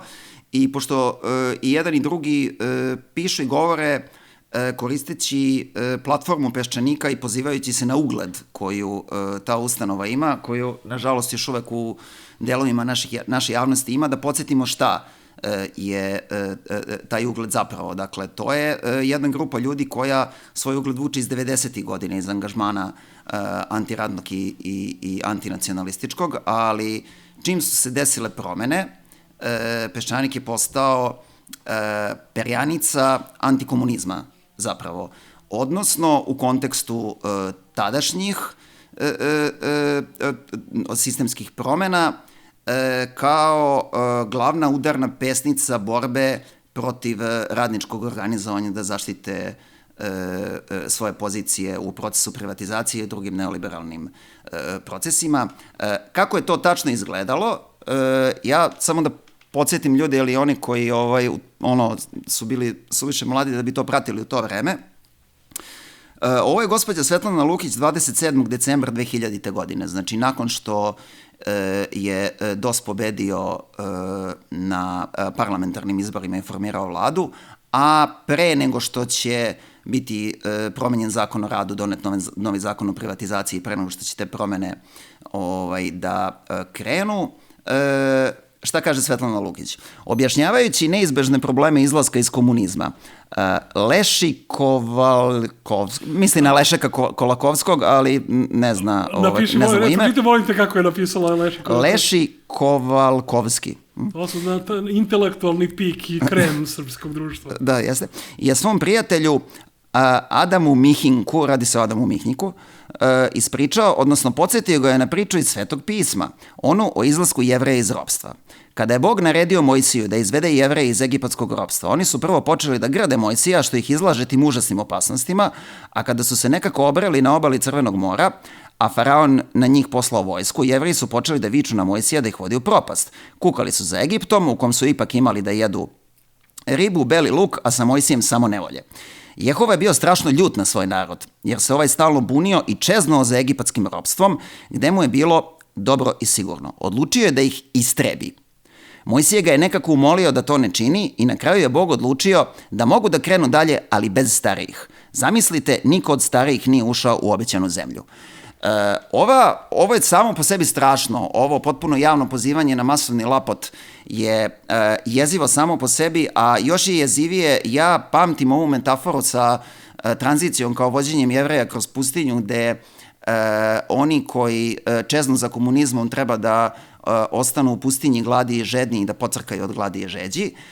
To je metafora koju sam ja nebrojeno puta čuo u Agenciji za privatizaciju za vreme dok sam radio u Savjetu za borbu protiv korupcije, o različitim razgovorima sa njihovim činovnicima o tome šta treba da se radi u nekom pojedinačnom slučaju. Ljudi su ovom otrovnom poezijom Svetlane Lukić objašnjavali svoju sopstvenu misiju. Šta je to što oni rade kad svakodnevno ostavljaju stotine ljudi bez posla jednim potezom olovke, pošto to naravno niko normalno ne može da radi ako ga prethodno ne ubediš da je on zapravo, da je to deo nekakve misije, da on radi neku veliku stvar, onda su ne znam, koje kakve, Branki Radović, Svetlane Živković, Vuletić i svi ti danas, nažalost, nedovoljno poznati kriminalci iz Agencije za privatizaciju s kojim sam imao prilike da razgovaram, ovim rečima objašnjavali šta je to što oni zapravo rade i govorili da to rade u ime budućih generacija. Da su radnici koji se bore za svoje pozicije zapravo neki sebičnjaci koji čuvaju svoje privilegije, a reforme moraju da se sprovedu tako što će da se slome te njihove privilegije da bi naša deca živela u boljoj neoliberalnoj evropskoj budućnosti. I ja mogu da razumem da je sada, da su ljudi iz Peščanika ogorčeni što su ta deca odrasla, koja su rođena u to vreme, i što im sada kažu šta misle o ovom sistemu u ime kog je se Svetlana Lukić vatreno zalagala da ljude treba pobiti u pustinji, ukoliko se opiru i ukoliko gunđaju da im je u komunizmu bilo bolje. I, pazi, tu si jako dobro podvukao zapravo ključne elemente toga. Ovu dvojicu koju si pomenuo, znači, Dejana Ilića pratimo, znači, od kada je počeo rat u Ukrajini, on je glavni ratni huškač. To sad kako se završava sa studentima, ti pokušaj sada da se otmu studentski protesti od studenta, da sad je na njih red, da oni vode, znači, taj smrad Ilić, a i Stevan Filipović, obojica pišu tekstove gde sad objašnjavaju kako su studenti dovoljno radili, kako je sad na njih red da dođe, kako treba politički da se to rešava. Kad kažu politički, misle ekspertsku vladu u kojoj će oni i njihovi kriminalci da budu. I to je strukturalno ključna stvar za sve te ljude. Znači, tamo naravno ima i dobrih tekstova, pojavi se pa nešto zanimljivo i tako dalje. Svuda se pojavi nešto zanimljivo. Uvek se nešto pojavi, bilo je jako dobro kako je Molnar brisao pod svojevremeno Veslo Pešić u vezi sa onom svojom knjigom Sunce Mita i Duga senka Karla Šmita, gde pokazuje da je Đinđić Šmitovac po svojoj ideološkom habitusu. Ali bih ja ispričao jednu priču koja je u domenu anegdote, ali mislim da jako dobro govori baš o Svetlanama. Jedan čovjek je kod njih radio godinama. Radio je godinama određenu vrstu posla za njih. Živeo je van Beograda. I svaki put je morao da dođe do Beograda da bi dobio honorar za taj svoj posao. I kako je vreme prolazilo, naravno cene su rasle, prevoza, ovoga, onoga, a njegov honorar je ostajao isti. I sedne on sa jednom od ovih cecena na kafu da uzme taj honorar i pokušavajući nekako da od nje, da ona uvidi tu situaciju, da neko ko fizički mora da putuje, svaki put mora plaćati te karte, da to, kako bih rekao, to je od njegove plate odlazi, sad tamo i nazad, svaki put. I on valjda pokušavajući nekako da je ukaže na to, kaže joj kao, joj, ne možeš da veruješ koliko su porasle cene karata. Sad kao, evo, Beograd do ovog mesta gde ja idem, treba mi ne znam nija koliko novca, baš je zajebano. I sada, znači ti ako si normalna osoba, ako nisi degenerik, ti ćeš reći, jebote, stvarno strašno, aj vidi ti dolaziš svaki put ovde da ti dam pare, aj se organizujemo, da ti ih dam nekako, znači, bilo šta ćeš uraditi ili ćeš reagovati i reći, pa dobro da, strašno je, ali evo možda ćemo povećati platu, bilo šta tog tipa. Nota bene, ovo se sve dešava pre nego što je Vesić otvorio Starbucks u Beogradu. Voditelj, jedna od cecana sa Peščanika na kukanje čoveka koji dolazi da mu bi dobio honorar i kako je sve skupo, kaže, ma dobro to, kad bi imali jedan Starbucks ovde u Beogradu. Ne kao šalu, ne kao ironiju, cinizam, ne. nego potpuno iskreno. Jer to je njihova koga boli kurac što ti plaćaš, brajko, putovanje Novi Beograd do stanice, pa od stanice do drugog grada, pa ovo. To je secivanje. Koga to bi... Kad bi mi imali jedan Starbucks, onda bi se stvari promenile. I onda im je Vesić doneo Starbucks. Jeste, Vesić im je doneo, da, odlično. I rekao je da je insistirao... I oni nezahvalni čoveče. I oni nezahvalni na taj način. Da. Tako da, Ako pride o toj banalnosti zla, inače, što je meni Peščanik uvek bio, moram na još jednu stvar da podsjetim stvarno, a to je njihova uloga u formiranju LDP-a. LDP je u dobroj meri nastao kao klub prijatelja Peščanika u vreme kad se artikulisala ta grupacija i šta će biti usmerenje te partije. LDP je, kao što danas znamo, bila partija koja se zalagala i branila je u parlamentu u to vreme interese krvavog kapitala, interese Milana Beka.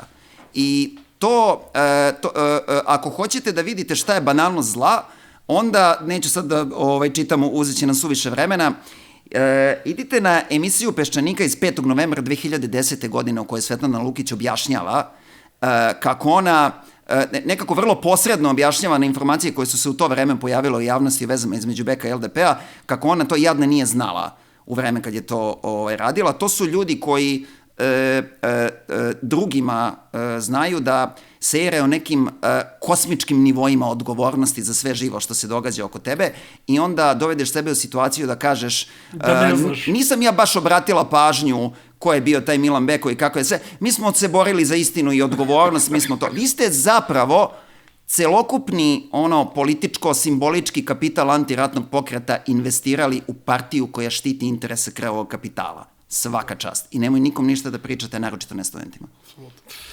Ništa, to je to. Prošlo nam je 5 minuta. Idemo dalje na temu emisije.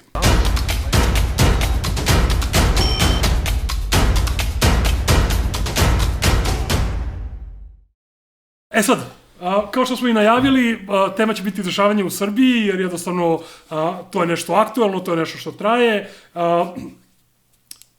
Juče je u odnosu na dan emitovanja, dan, dva unazad će biti ovaj veliki protest u Nišu i tako dalje, ali ima tu nekoliko stvari koje su se dešavale, koje nisu možda na prvu loptu vezane za proteste, za blokade i te stvari, ali koje nekako doprinese tome šta se dešava u Srbiji i kako to sve izgleda. Ja bih krenuo prvo od Picule, Tonina Picula koja je došla u Srbiju. Znači, ta ideja da ti šalješ takve njuške ovde, to stvarno govori o tome koliko je ispod svakog nivoa otišla Evropska unija. Na stranu sad, kako bih rekao, predstavljanje Tonine Picule, pa sad naravno davanja prostora Vučiću i ostalima se bave time kako je on ustaša i ne znam ni ja šta već sve njihove priča, mislim što je sve delimično tačno, i on je vjerojatno delimično ustaša i ovi, kako bih rekao, upravi su i jedni i drugi, ono što smo pričali ranije, kad međusobno buržazija se pljuje, treba najvećim delom verovati jednima i drugima, jer uglavnom su stvari tačne o tome što pričaju vezano za svoje sisteme. On je došao ovde, pa je onda tu bila cela igra kao neki J.D. Vance i Trump za siromašne, ko će da ga primi, da li će ga primi Vulin, da li ne može da ga primi ovaj, da li može da ga primi onaj, da li će ovaj da bude sa njim na sastanku, neće, da li će Ana Brnabić takođe Hrvatica da ga nešto kritikuje zbog toga kako on napada Srbiju. Ono što je opasno je što je on pokušao i sa studentima da se nađe. Jeste, tako je. I to je ono što je meni jako drago da se nije desilo, da studenti nastavljaju da budu u tom smislu dovoljno svesni da tako nešto je apsolutno neprihvatljivo i da to nema veze sad, kako bih rekao, sa čitavom tom šovinističkom retorikom kojom koristi se ovaj režim, jer oni su ostali bez ičega. Oni više nemaju ništa, ovaj režim bukvalno više nema ništa, on isključivo može da ide na šovinizam. To su elementi koje on koristi. Dakle, da priča da je blokadni kuvar blokadna kuharica, da je Hrvatska obaveštajna služba došla, onda dođe ko 5 na 11 to što je došao Picula, jer eto, to dokazuje celu tu stvar. I to se može pratiti, kažem, po njihovim botovima na svim mogućim društvenim mrežima. I u tom istom kontekstu bi onda pomenuo nešto što, kažem, nije direktno vezano za proteste, ali je na neindirektan način vezano, a to je Dodik i njegova suđenja u Bosni. prvo mi je jako zabavno što sam u komunikaciji sa jednim prijateljem koji radi u Bosni i onda nešto vodimo on i još jedan prijatelj neku diskusiju i uživali se mi u tu diskusiju, potpuno neka leva tema i onda se on kaže, kaže, ljudi, pogrešili smo temu. Evo, na 150 metara odavde je Rudy Giuliani koji viče za Dodika i navija. Mislim, što naravno... To je jedna tako boleština, jedna nenormalija teška, ali Rudy Giuliani je čovjek ostao bez kinte, treba mu para i naravno će dođe kad mu se daje neka kinta da održi govor koji treba, kako treba i da podrži koga treba. Tako je, sećamo se podrške Vučiću. Sećamo se podrške Vučiću, da zaboravimo slučajno. Sad je ovdje, dakle, on je izgubio na sudu, Trump neće mu dao svojih para, on ima velike dugove u bankrotu i sad jebi ga. Ako neko će da kintu, doći će, imaće odakle da se uzme, što se kaže, ali hoće reći, dakle, to dizanje šovinizma je jedan od elemenata koji se tu koristi.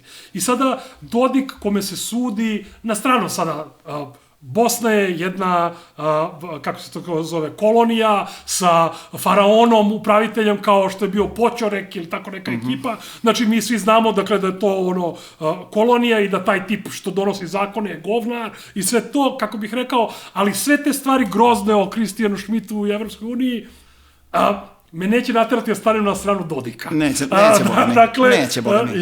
Neće, ili što reče svojevremeno Marko Ristić, pričajući o, kako se zove, Desanki Maksimović, i onda o nekim likovima koji su je napadali, i onda kaže, ali svi ti gmazovi koji napadaju, me ipak neće naterati da stanem na stranu Desanki Maksimović.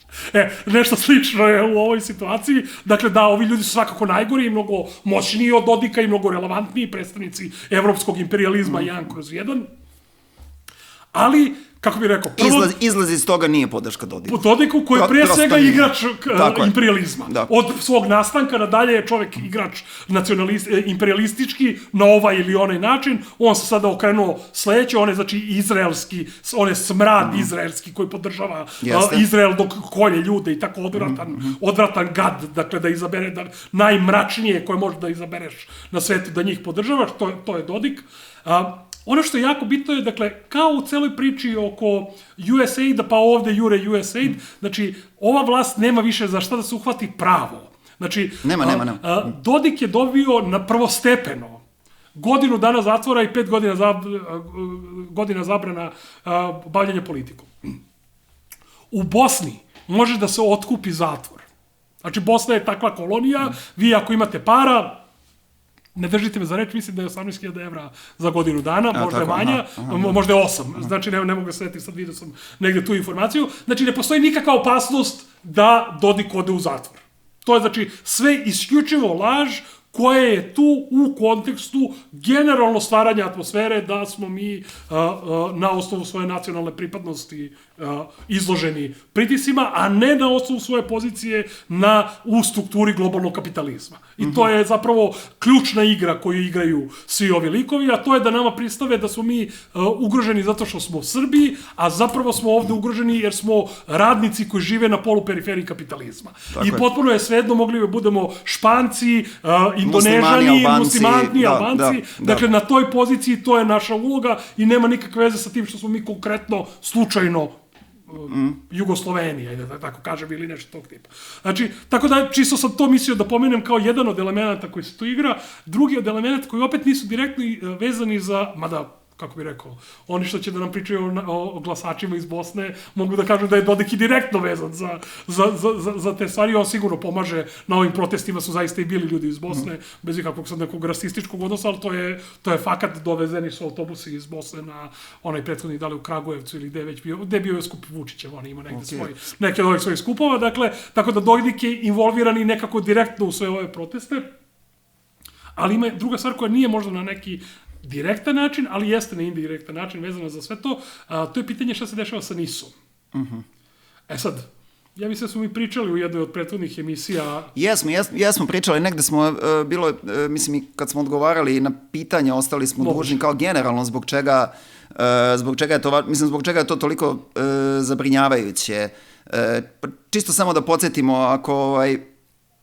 ako već nije jasno da NIS u javnosti se izlazi sa tom cifrom, pa ne znam, verovatno je tu negde, nekih 80% energenata, svih energenata koji se uvoze u Srbiji. I onda sankcije nisu, pošto tako neko pitanje smo imali od gledalaca, kako to veze, što je to šteta za nas, kakve to veze ima sa nama, zato što onda preduzeće koji je uvoznik energenata za nas potpada pod sankcije, pa onda sekundarne sankcije, pa strah od tercijarnih sankcija, to je užasna jedna mreža u koju kad se upadne, onda neće ljudi više da sarađuju sa tobom i zbog neke apstraktne opasnosti od sekundarnih sankcija, čak i ako ih konkretno nema. Znači, to potpuno parališe taj privredni subjekt koji se nađe pod sankcijama, da se oko njega napravi jedan, kako kažu, sanitarni kordon, a pošto se radi o uvozu energenata u našu zemlju, to je, naravno, kao vrlo neposredna opasnost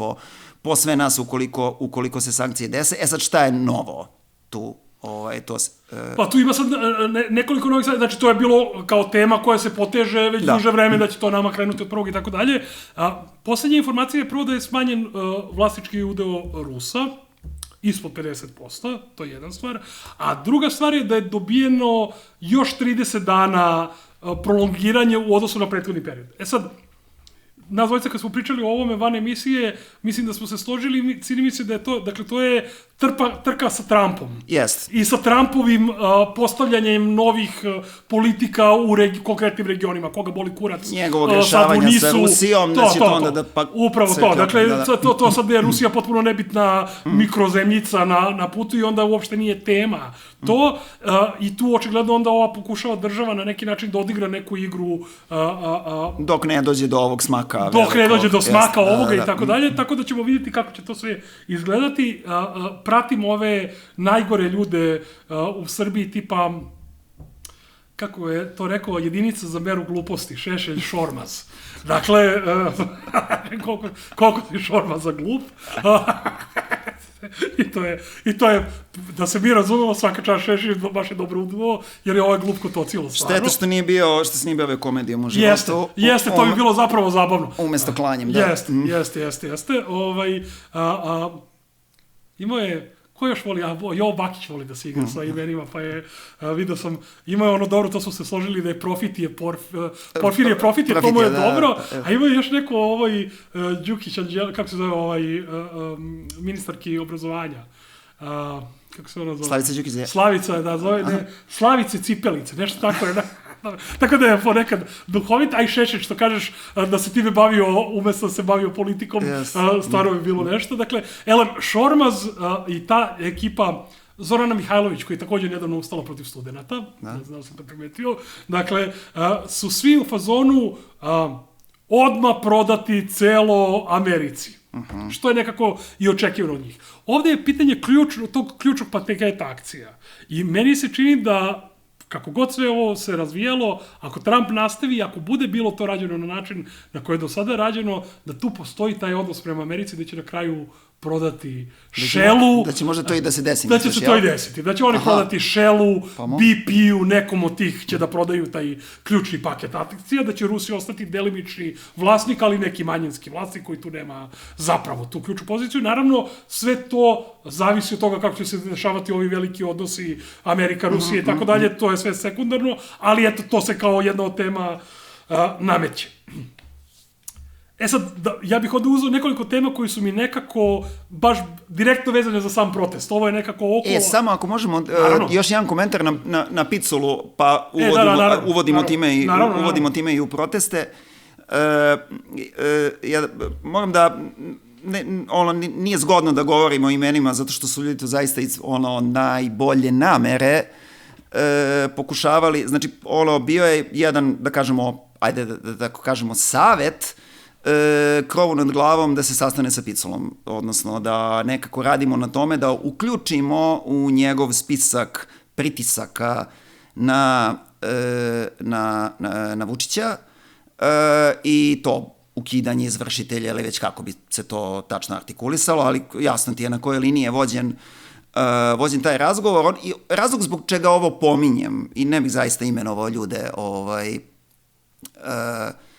da ih ne dovodim u neki problem. Razlog zbog čega ovo pominjem je zato što je taj predlog bio zaista krajnje dobronameran. Bilo je u fazonu što ne koristimo mi ovo oružje i to je, samo bih hteo da ukažem na opasnost koja dolazi sa te strane i zbog čega mi je zaista sjajno što su se studenti tome oduprli. Mogu da razumem ljude koji se ne odupru. Znači, prosto, naročito ako se baviš nekim političkim radom i trpiš udarce non stop, jako je teško odoleti izazovu da ako postoji bilo kakav prostor, nađeš sebi moćnog saveznika. To se prosto događa ljudima iz jednog jako dugog stanja nemoći, da kažu, ajde ipak sa crnim đavolovom, ajde samo da se nešto promeni. I to, kažem, znači, podvlačim, bio je krajnje dobronameran predlog koji je naravno odbijen, ali to odbijen sa dobrim razgovorom i obrazloženjem da prvo, to je uludo radovanje, jer čitav sistem i dužničkog ropstva u kome se nalazimo i onih koji izvršavaju, znači privatnih stečajnih upravnika i privatnih izvršitelja, je došao sa Evropskom unijom u postupku pridruživanja i sa USAID-om. I to je deo USAID-ovog nasleđa koji neće da ode. Taj deo neće otići. Njihovi tužioci, njihova pravosudna akademija, njihovi izvršitelji i te njihove terevenke po Kopaoniku na kojima objašnjavaju izvršiteljima šta im je posao pa ih onda šalju među narod, to neće da se promeni. Ugasit će ove neke liberalne NGO-ove zato što se oni ne uklapaju sa Trumpovom, Vanceovom i Rubiovom konzervativnom politikom. To će da rasteraju. Ovaj deo će da ostave, neće ga pipnuti, samo će ga negde doterati i kažem, mislim da je jako važno što su studenti ponovo pokazali jedan nivo zrelosti da su to odbacili. Problem je ozbiljan u našem društvu. Ja kažem, ta konkretna situacija u kojoj smo se mi našli, ali mislim ne samo ta, često je rezultat nemoći.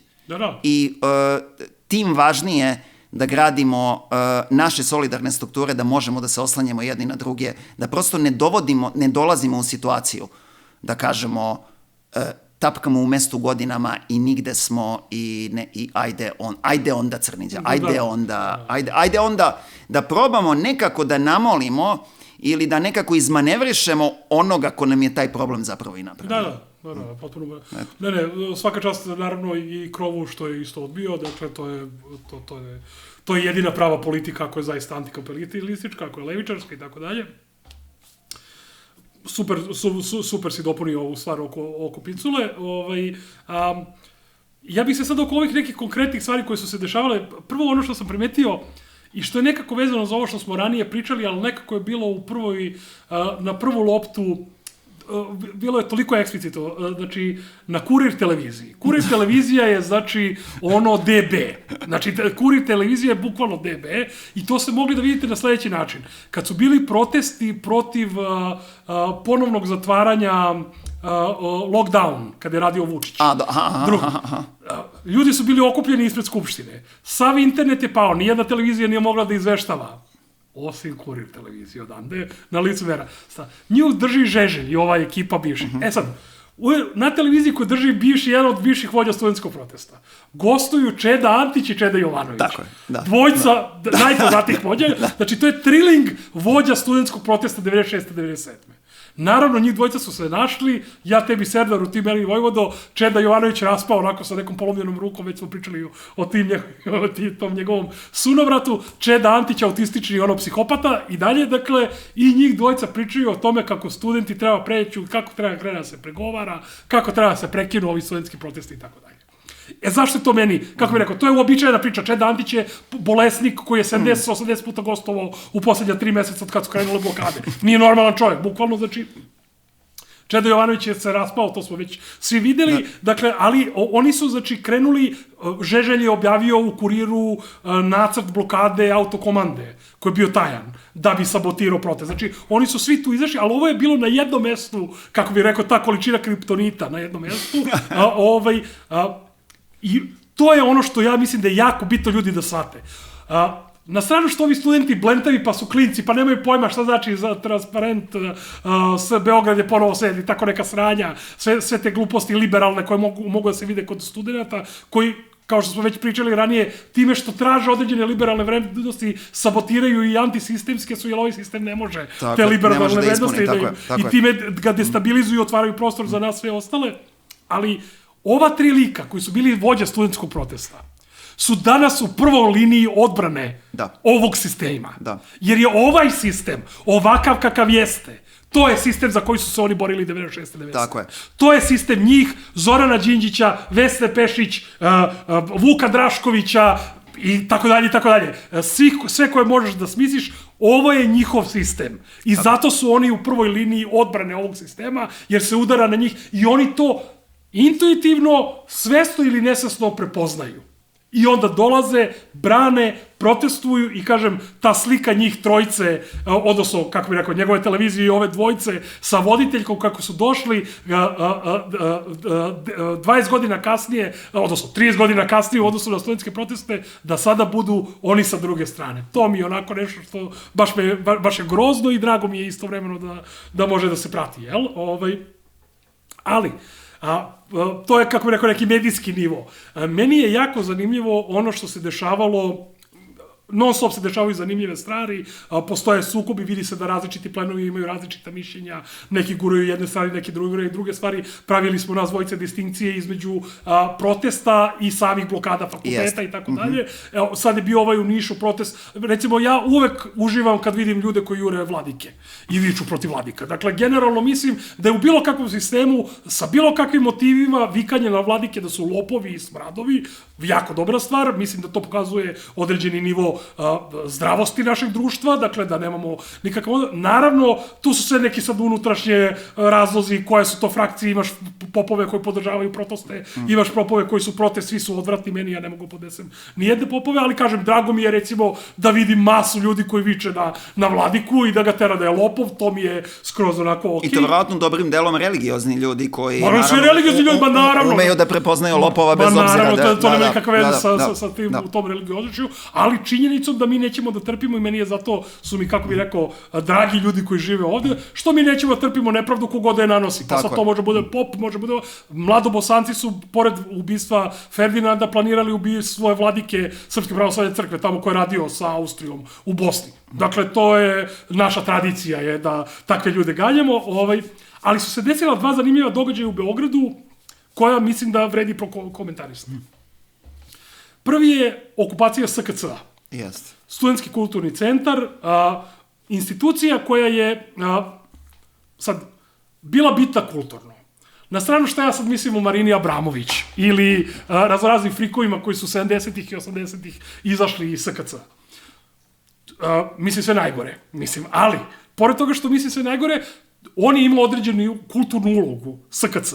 Ti si tu dolazio, pratio si, čak ja koji sam mlađa generacija, koja nije videla 70. i 80. sam što se rodio 80. Ja sam i 90.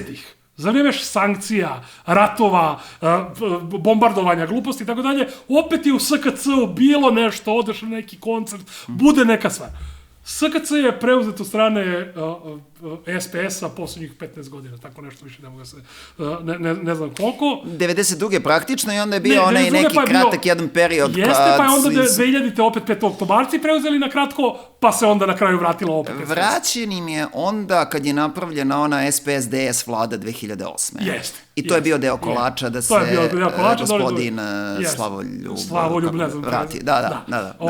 Tu je jako smešno što je onaj debilni karikaturista Petričić nacrtao karikaturu kad su studenti preuzeli SKC i kao studenti koji skidaju zastavu SNS-a sa SKC i stavljaju studentsku zastavu. To stvarno je promašeno, dakle to je SPS, kako bih rekao.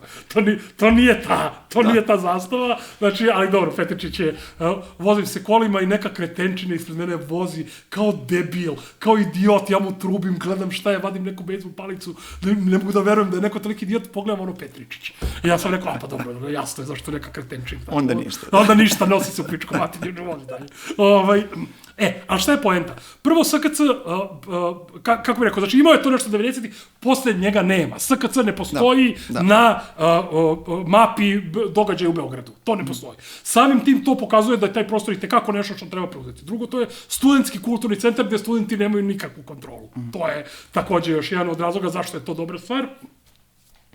I par stvari tu. Pošto su tu učestvovali neki ljudi koji ja znam i tako dalje, možda da prepričamo kako je to izgledalo ukratko, zato što mislim da je jako zabavno.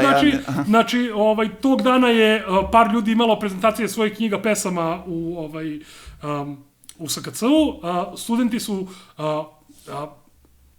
u dogovoru sa jednim od njih, Vladimirom Kolarićem, kome se zahvaljujemo na ovaj način, zato što je stvarno jako pomogao ovoj okupaciji. Oni su došli na tu prezentaciju knjiga, sedeli su nekih sat i po vremena, znači bili su korektna publika koja nije ometala, ništa nije radila. Kada se završilo predavanje, kada je Kolarić dao znak da je gotovo sve to, studenti su ustali sa transparentima, okupirali ceo prostor, napravili plenum, tom plenumu su prisustvovali i ljudi koji su ranije bili u upravi SKC-a, koji su radili u SKC-u, koji su bili urednici programa i tako dalje, i to i 70-ih, 80-ih, koji su hteli nekako svojim prisustvom da daju legitimitet, da se to vidi da to nije samo neko došao sa strane, nego da vidi se da tu postoji neki prostor. Napravljen je plenum i taj plenum je od tada nadalje organizator programa u SKC. I SKC polako se priprema, ja to pratim zato što sam radnik u kulturi generalno, pripremaju se jako zanimljivi programi sa jako bitnim figurama vezanim za jugoslovensku kulturu i tako dalje, i mislim da će to stvarno biti jako velika stvar za sa jedne strane kulturni život Beograda, s druge strane činjenica da taj prostor sada prevazilazi studente. To su plenumi koji su sada otvoreni za sve. I to je onda stvar gde, ne u ovom trenutku, sada uglavnom ulaze ljudi koji su studenti, priprema se sve to, ali je ideja da u jednom trenutku, ja se barem nadam, taj prostor bude otvoren da i građani mogu na neki način da učestvuju u tim plenumima i na taj način na neki način učestvuju i u ovim protestima koji se dešavaju. Inače, ljudi rade svuda plenume, evo, juče je bio organizovan neki plenum radnika Narodne biblioteke i tako dalje, to je nešto što podržavamo i to je nešto o čemu smo pričali, da ovaj protest nema nikakve šanse da uspe ako se ne raširi na najšire slojeve. U tom kontekstu mi se čini da je ovo što je u SKC urađeno zanimljiva stvar, zato što otvara na neki način prostor, lokacijski, da se razumemo, to je sam centar Beograda, pored Beograđanke i tako dalje, i onda se otvara nekako prostor da tu ima upliva i običnog stanovništva koji bi dolazilo za početak kao posetioci u SKC, da najzad počnemo da dolazimo, da vidimo nešto što vredi u tom SKC-u, a onda i, kažem, ukoliko se bude otvorio taj prostor da i građani učestvuju u nekom plenumu zajedničkom, to bi onda otvorilo prostor za mnogo direktnije učestvovanje svih u ovome što se dešava.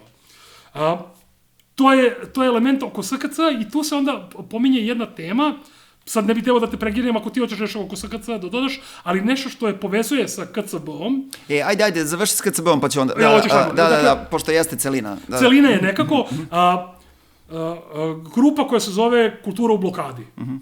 Je odlučila, grupa ljudi koji rade radnika u kulturi, je odlučila da blokira Kulturni centar Beograda, koji je kulturni centar koji se nalazi na početku Knez Mihajlove ulice, i, kako bih rekao, na taj način kao i SKC ima jednu lokacijski jako dobru poziciju. Ali zašto sam ja teo da napravim vezu? Znači, ljudi su okupirali, napravili su plenum i sada plenum upravlja i Kulturnim centrom Beograda i to je prva blokada koja nije samo studentska, nego je jednostavno otvorena za sve. Ali šta se tu dešava? U jednom trenutku se pojavljuju ljudi, poput Stevana Filipovića, kog si pominjao, i ti kriminalci, koji nastupaju iz pozicije zašto jedinu kulturnu instituciju koja radi kako treba u Beogradu. Da. Ko misli da je KCB institucija koja radi kako treba? Taj treba da bude streljan odmah. Ta osoba treba da, ne treba nikad u životu da ima bilo kakve veze sa kulturom. Imaš lokaciju na početku Knez Mihajlove ulice pored Albanije. Znači da si tu sa pola mozga i jednom rukom neko bi ti dolazio jer si jebeni centar Beograda. Tamo se ode na par festivala i na par bioskopskih projekcija. To je sve. To je KCB. Nemojte da imate bilo kakve iluzije. KCB su festival autorskog filma, još par festivala i po neki dobar film koji se da u bioskopu. Sve ostalo je kurčina, nema nikakve kulture. To ne da nije dobaro tačka, nego je to još jedan primer kako kada se nalaziš na početku Knez Mihajlove ulice može da napraviš uvučeno govno gde niko ne dolazi. A ne da je to dobar KCB. Sad, počeli su da se javljaju, prvo, kažem, poput Stevana Filipovića i ostalih smradova, da pričaju o takve stvari, a onda se pojavilo i navodno saopštenje kolektiva KCB-a, zaposlenih tamo, koji se protive blokadi. Sad, tu je jako bitno razjasniti stvar i zato to povezujem sa SKC-om. Mi smo dobili informacije od studenta koji nam pričaju šta se dešava u SKC-u, da su im se tamo pojavili radnici, zaposleni u SKC-u, i rekli sledeću stvar. Nas, direktor, tera da sad pravimo proteste protiv vas i preti se otpuštanjem. Tako da, znate, mi ćemo otići, napravit ćemo protest neki, ako se bude pravio protest, ali da znate da mi to ne želimo, nego nećemo izgubimo posao. Ja mislim da je potpuno ista stvar u KCB-u. Znači, tamo ima 4-5 zaposlenih osoba koje ne žele da izgube posao. Njima je verovatno neko od upravnika rekao, napišite saopštenje, oni se čak ljudi nisu ni potpisali neki kolektiv KCB-a, što ne znači ništa. Kolektiv, šta znači kolektiv KCB-a? Ne kaže radni kolektiv KCB-a, nego samo kolektiv KCB-a. To znači, ne znamo koga uključuje, da li uključuje tetkice, domare, da li uključuje samo ljude koji prave programe, uopšte se ne zna šta je, ali bilo ko da je to pisao, jer time se mlatara kada se napada KCB ovih dana, treba znati, ja sam siguran da je u pitanju potpuno identična situacija kao u SKC-u, dakle, uprava, država pokušava celu stvar da zatvori, preti otpuštanjem ljudima, naravno ljudi u finansijskoj situaciji u kojoj živimo, svakome njegova plata ili njena plata znači, naravno da neće to da dozvole i onda će ljudi da odu, naprave neki protest, forme radi, napišu neki protest, čisto da bi zadovoljili svoje direktore, da ih direktori ne maltretiraju. A vidim, kažem, da se od onih zlonamernih time mlatara, kao dokazom da je, ne znam, zapravo cela stvar loše organizovana ili nije urađena kako treba. I onda sam video da je posebno iziritiralo liberalnu klapu to što je stavljen anti-NATO transparent u sam ulaz KCB-a, napravljen je jedan anti-NATO transparent i to je onda dodatno u društvu u kome manje od 5% ljudi misli da treba da se uđu u NATO. Zamislite, vi sad imate neki ljudi koji postavljaju pitanje oko toga. Ko si ti, čoveče? Ko si ti da pitaš oko NATO-a? Si ti jedan od tih 5%? Pa sad ćemo te nađemo gde živiš. Ko si bre ti, čovječe, živiš u Srbiji? Nas su bombardovali, ti sad se tu žališ oko toga što se napada NATO. Daj ime i prezime, čoveče. Da im ko si ti taj.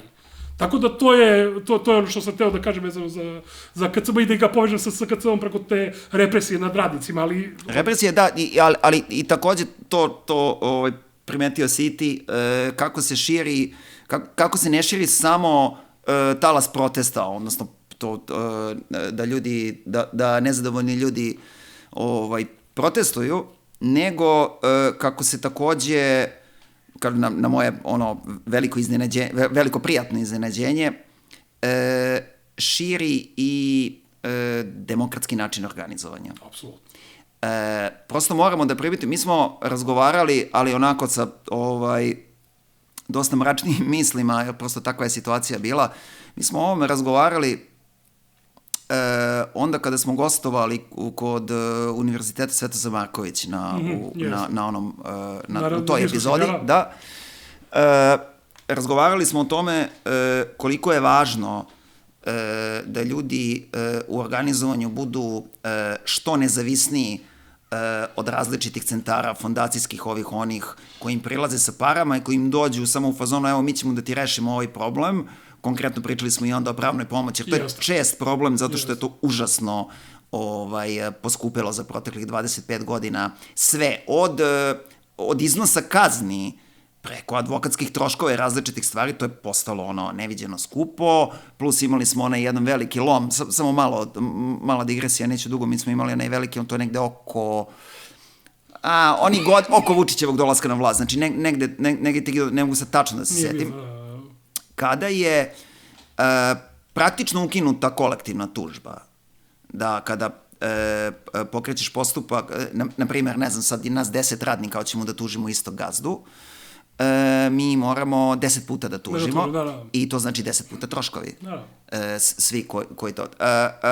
I sad, prošli smo, prosto malo se o tome priča, pa mislim da je važno da naznačimo, da smo prošli kroz užasno poskupljavanje pravde za proteklih 25 godina. To nam je jedna od posledica reforme pravosuđa u usklađivanju sa propisima Europske unije.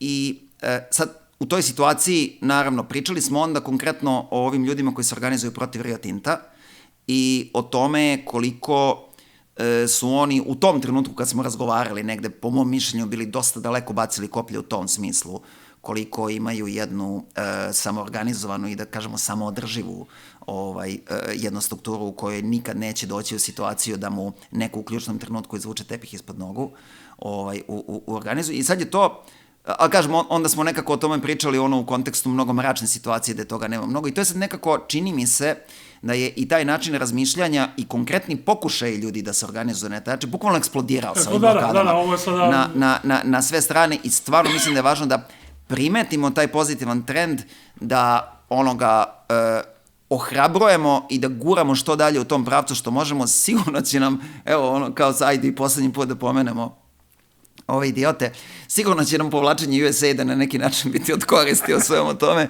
i ovaj kolaps ovih, kao paraorganizacija, ovih društava sa ograničenom odgovornošću koje figuriraju kao udruženja, simuliraju udruženja građana,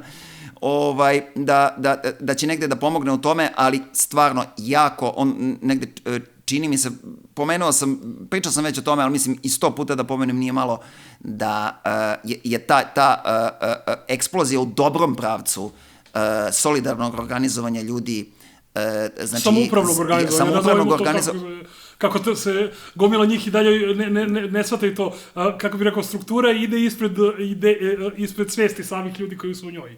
Dakle, gomila ljudi uopšte neće to da prihvati antikomunisti i tako dalje, to je samoupravljanje. Znači, ovo, kako se organizuje, to se zove samoupravno organizovanje. Upravo se.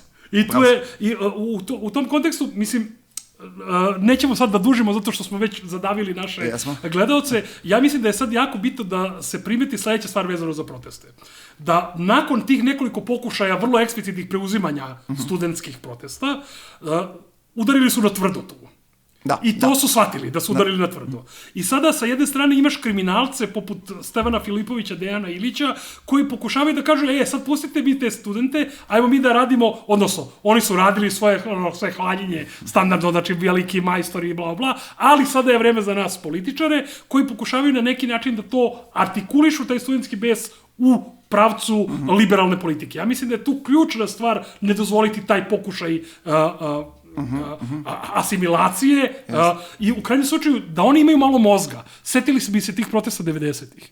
96. 7. protest formalno nije bio vezan za proteste opozicije za ovo. Ne, ovde su ispod nivoa Vese Pešić i Vuka Draškovića. Što je stvarno jedan vrlo nizak nivo. Dakle, mislim, znači, čekajte ljudi, znači Vuk Drašković i ovi su shvatali, ok, mi imamo ovo, čak nam je zgodno da imamo nezavisni protest koji kaže, ne, ovi to ne mogu da razumeju, ovi će nastaviti sa svojim i tu je, ja mislim, zaista ključno da sa studentima uspemo da kako mi kao novinari, ljudi koji medijski prate, ajde tako kako bi nas označio, da damo svu vrstu podrške studentima u tome da u tim njihovim borbama ni na koji način ne nasedaju na te stvari, nego da se ide u pravcu još radikalnijih blokada i pre svega, zato mi je jako bitno bilo da vidimo one saradnje sa radnicima GSP-a i EPS-a, pre svega širenje protesta među radnicima. Bez toga nećemo uspeti ništa promenimo. Bez toga ćemo ostati u miljeu srednjoklasnom koji je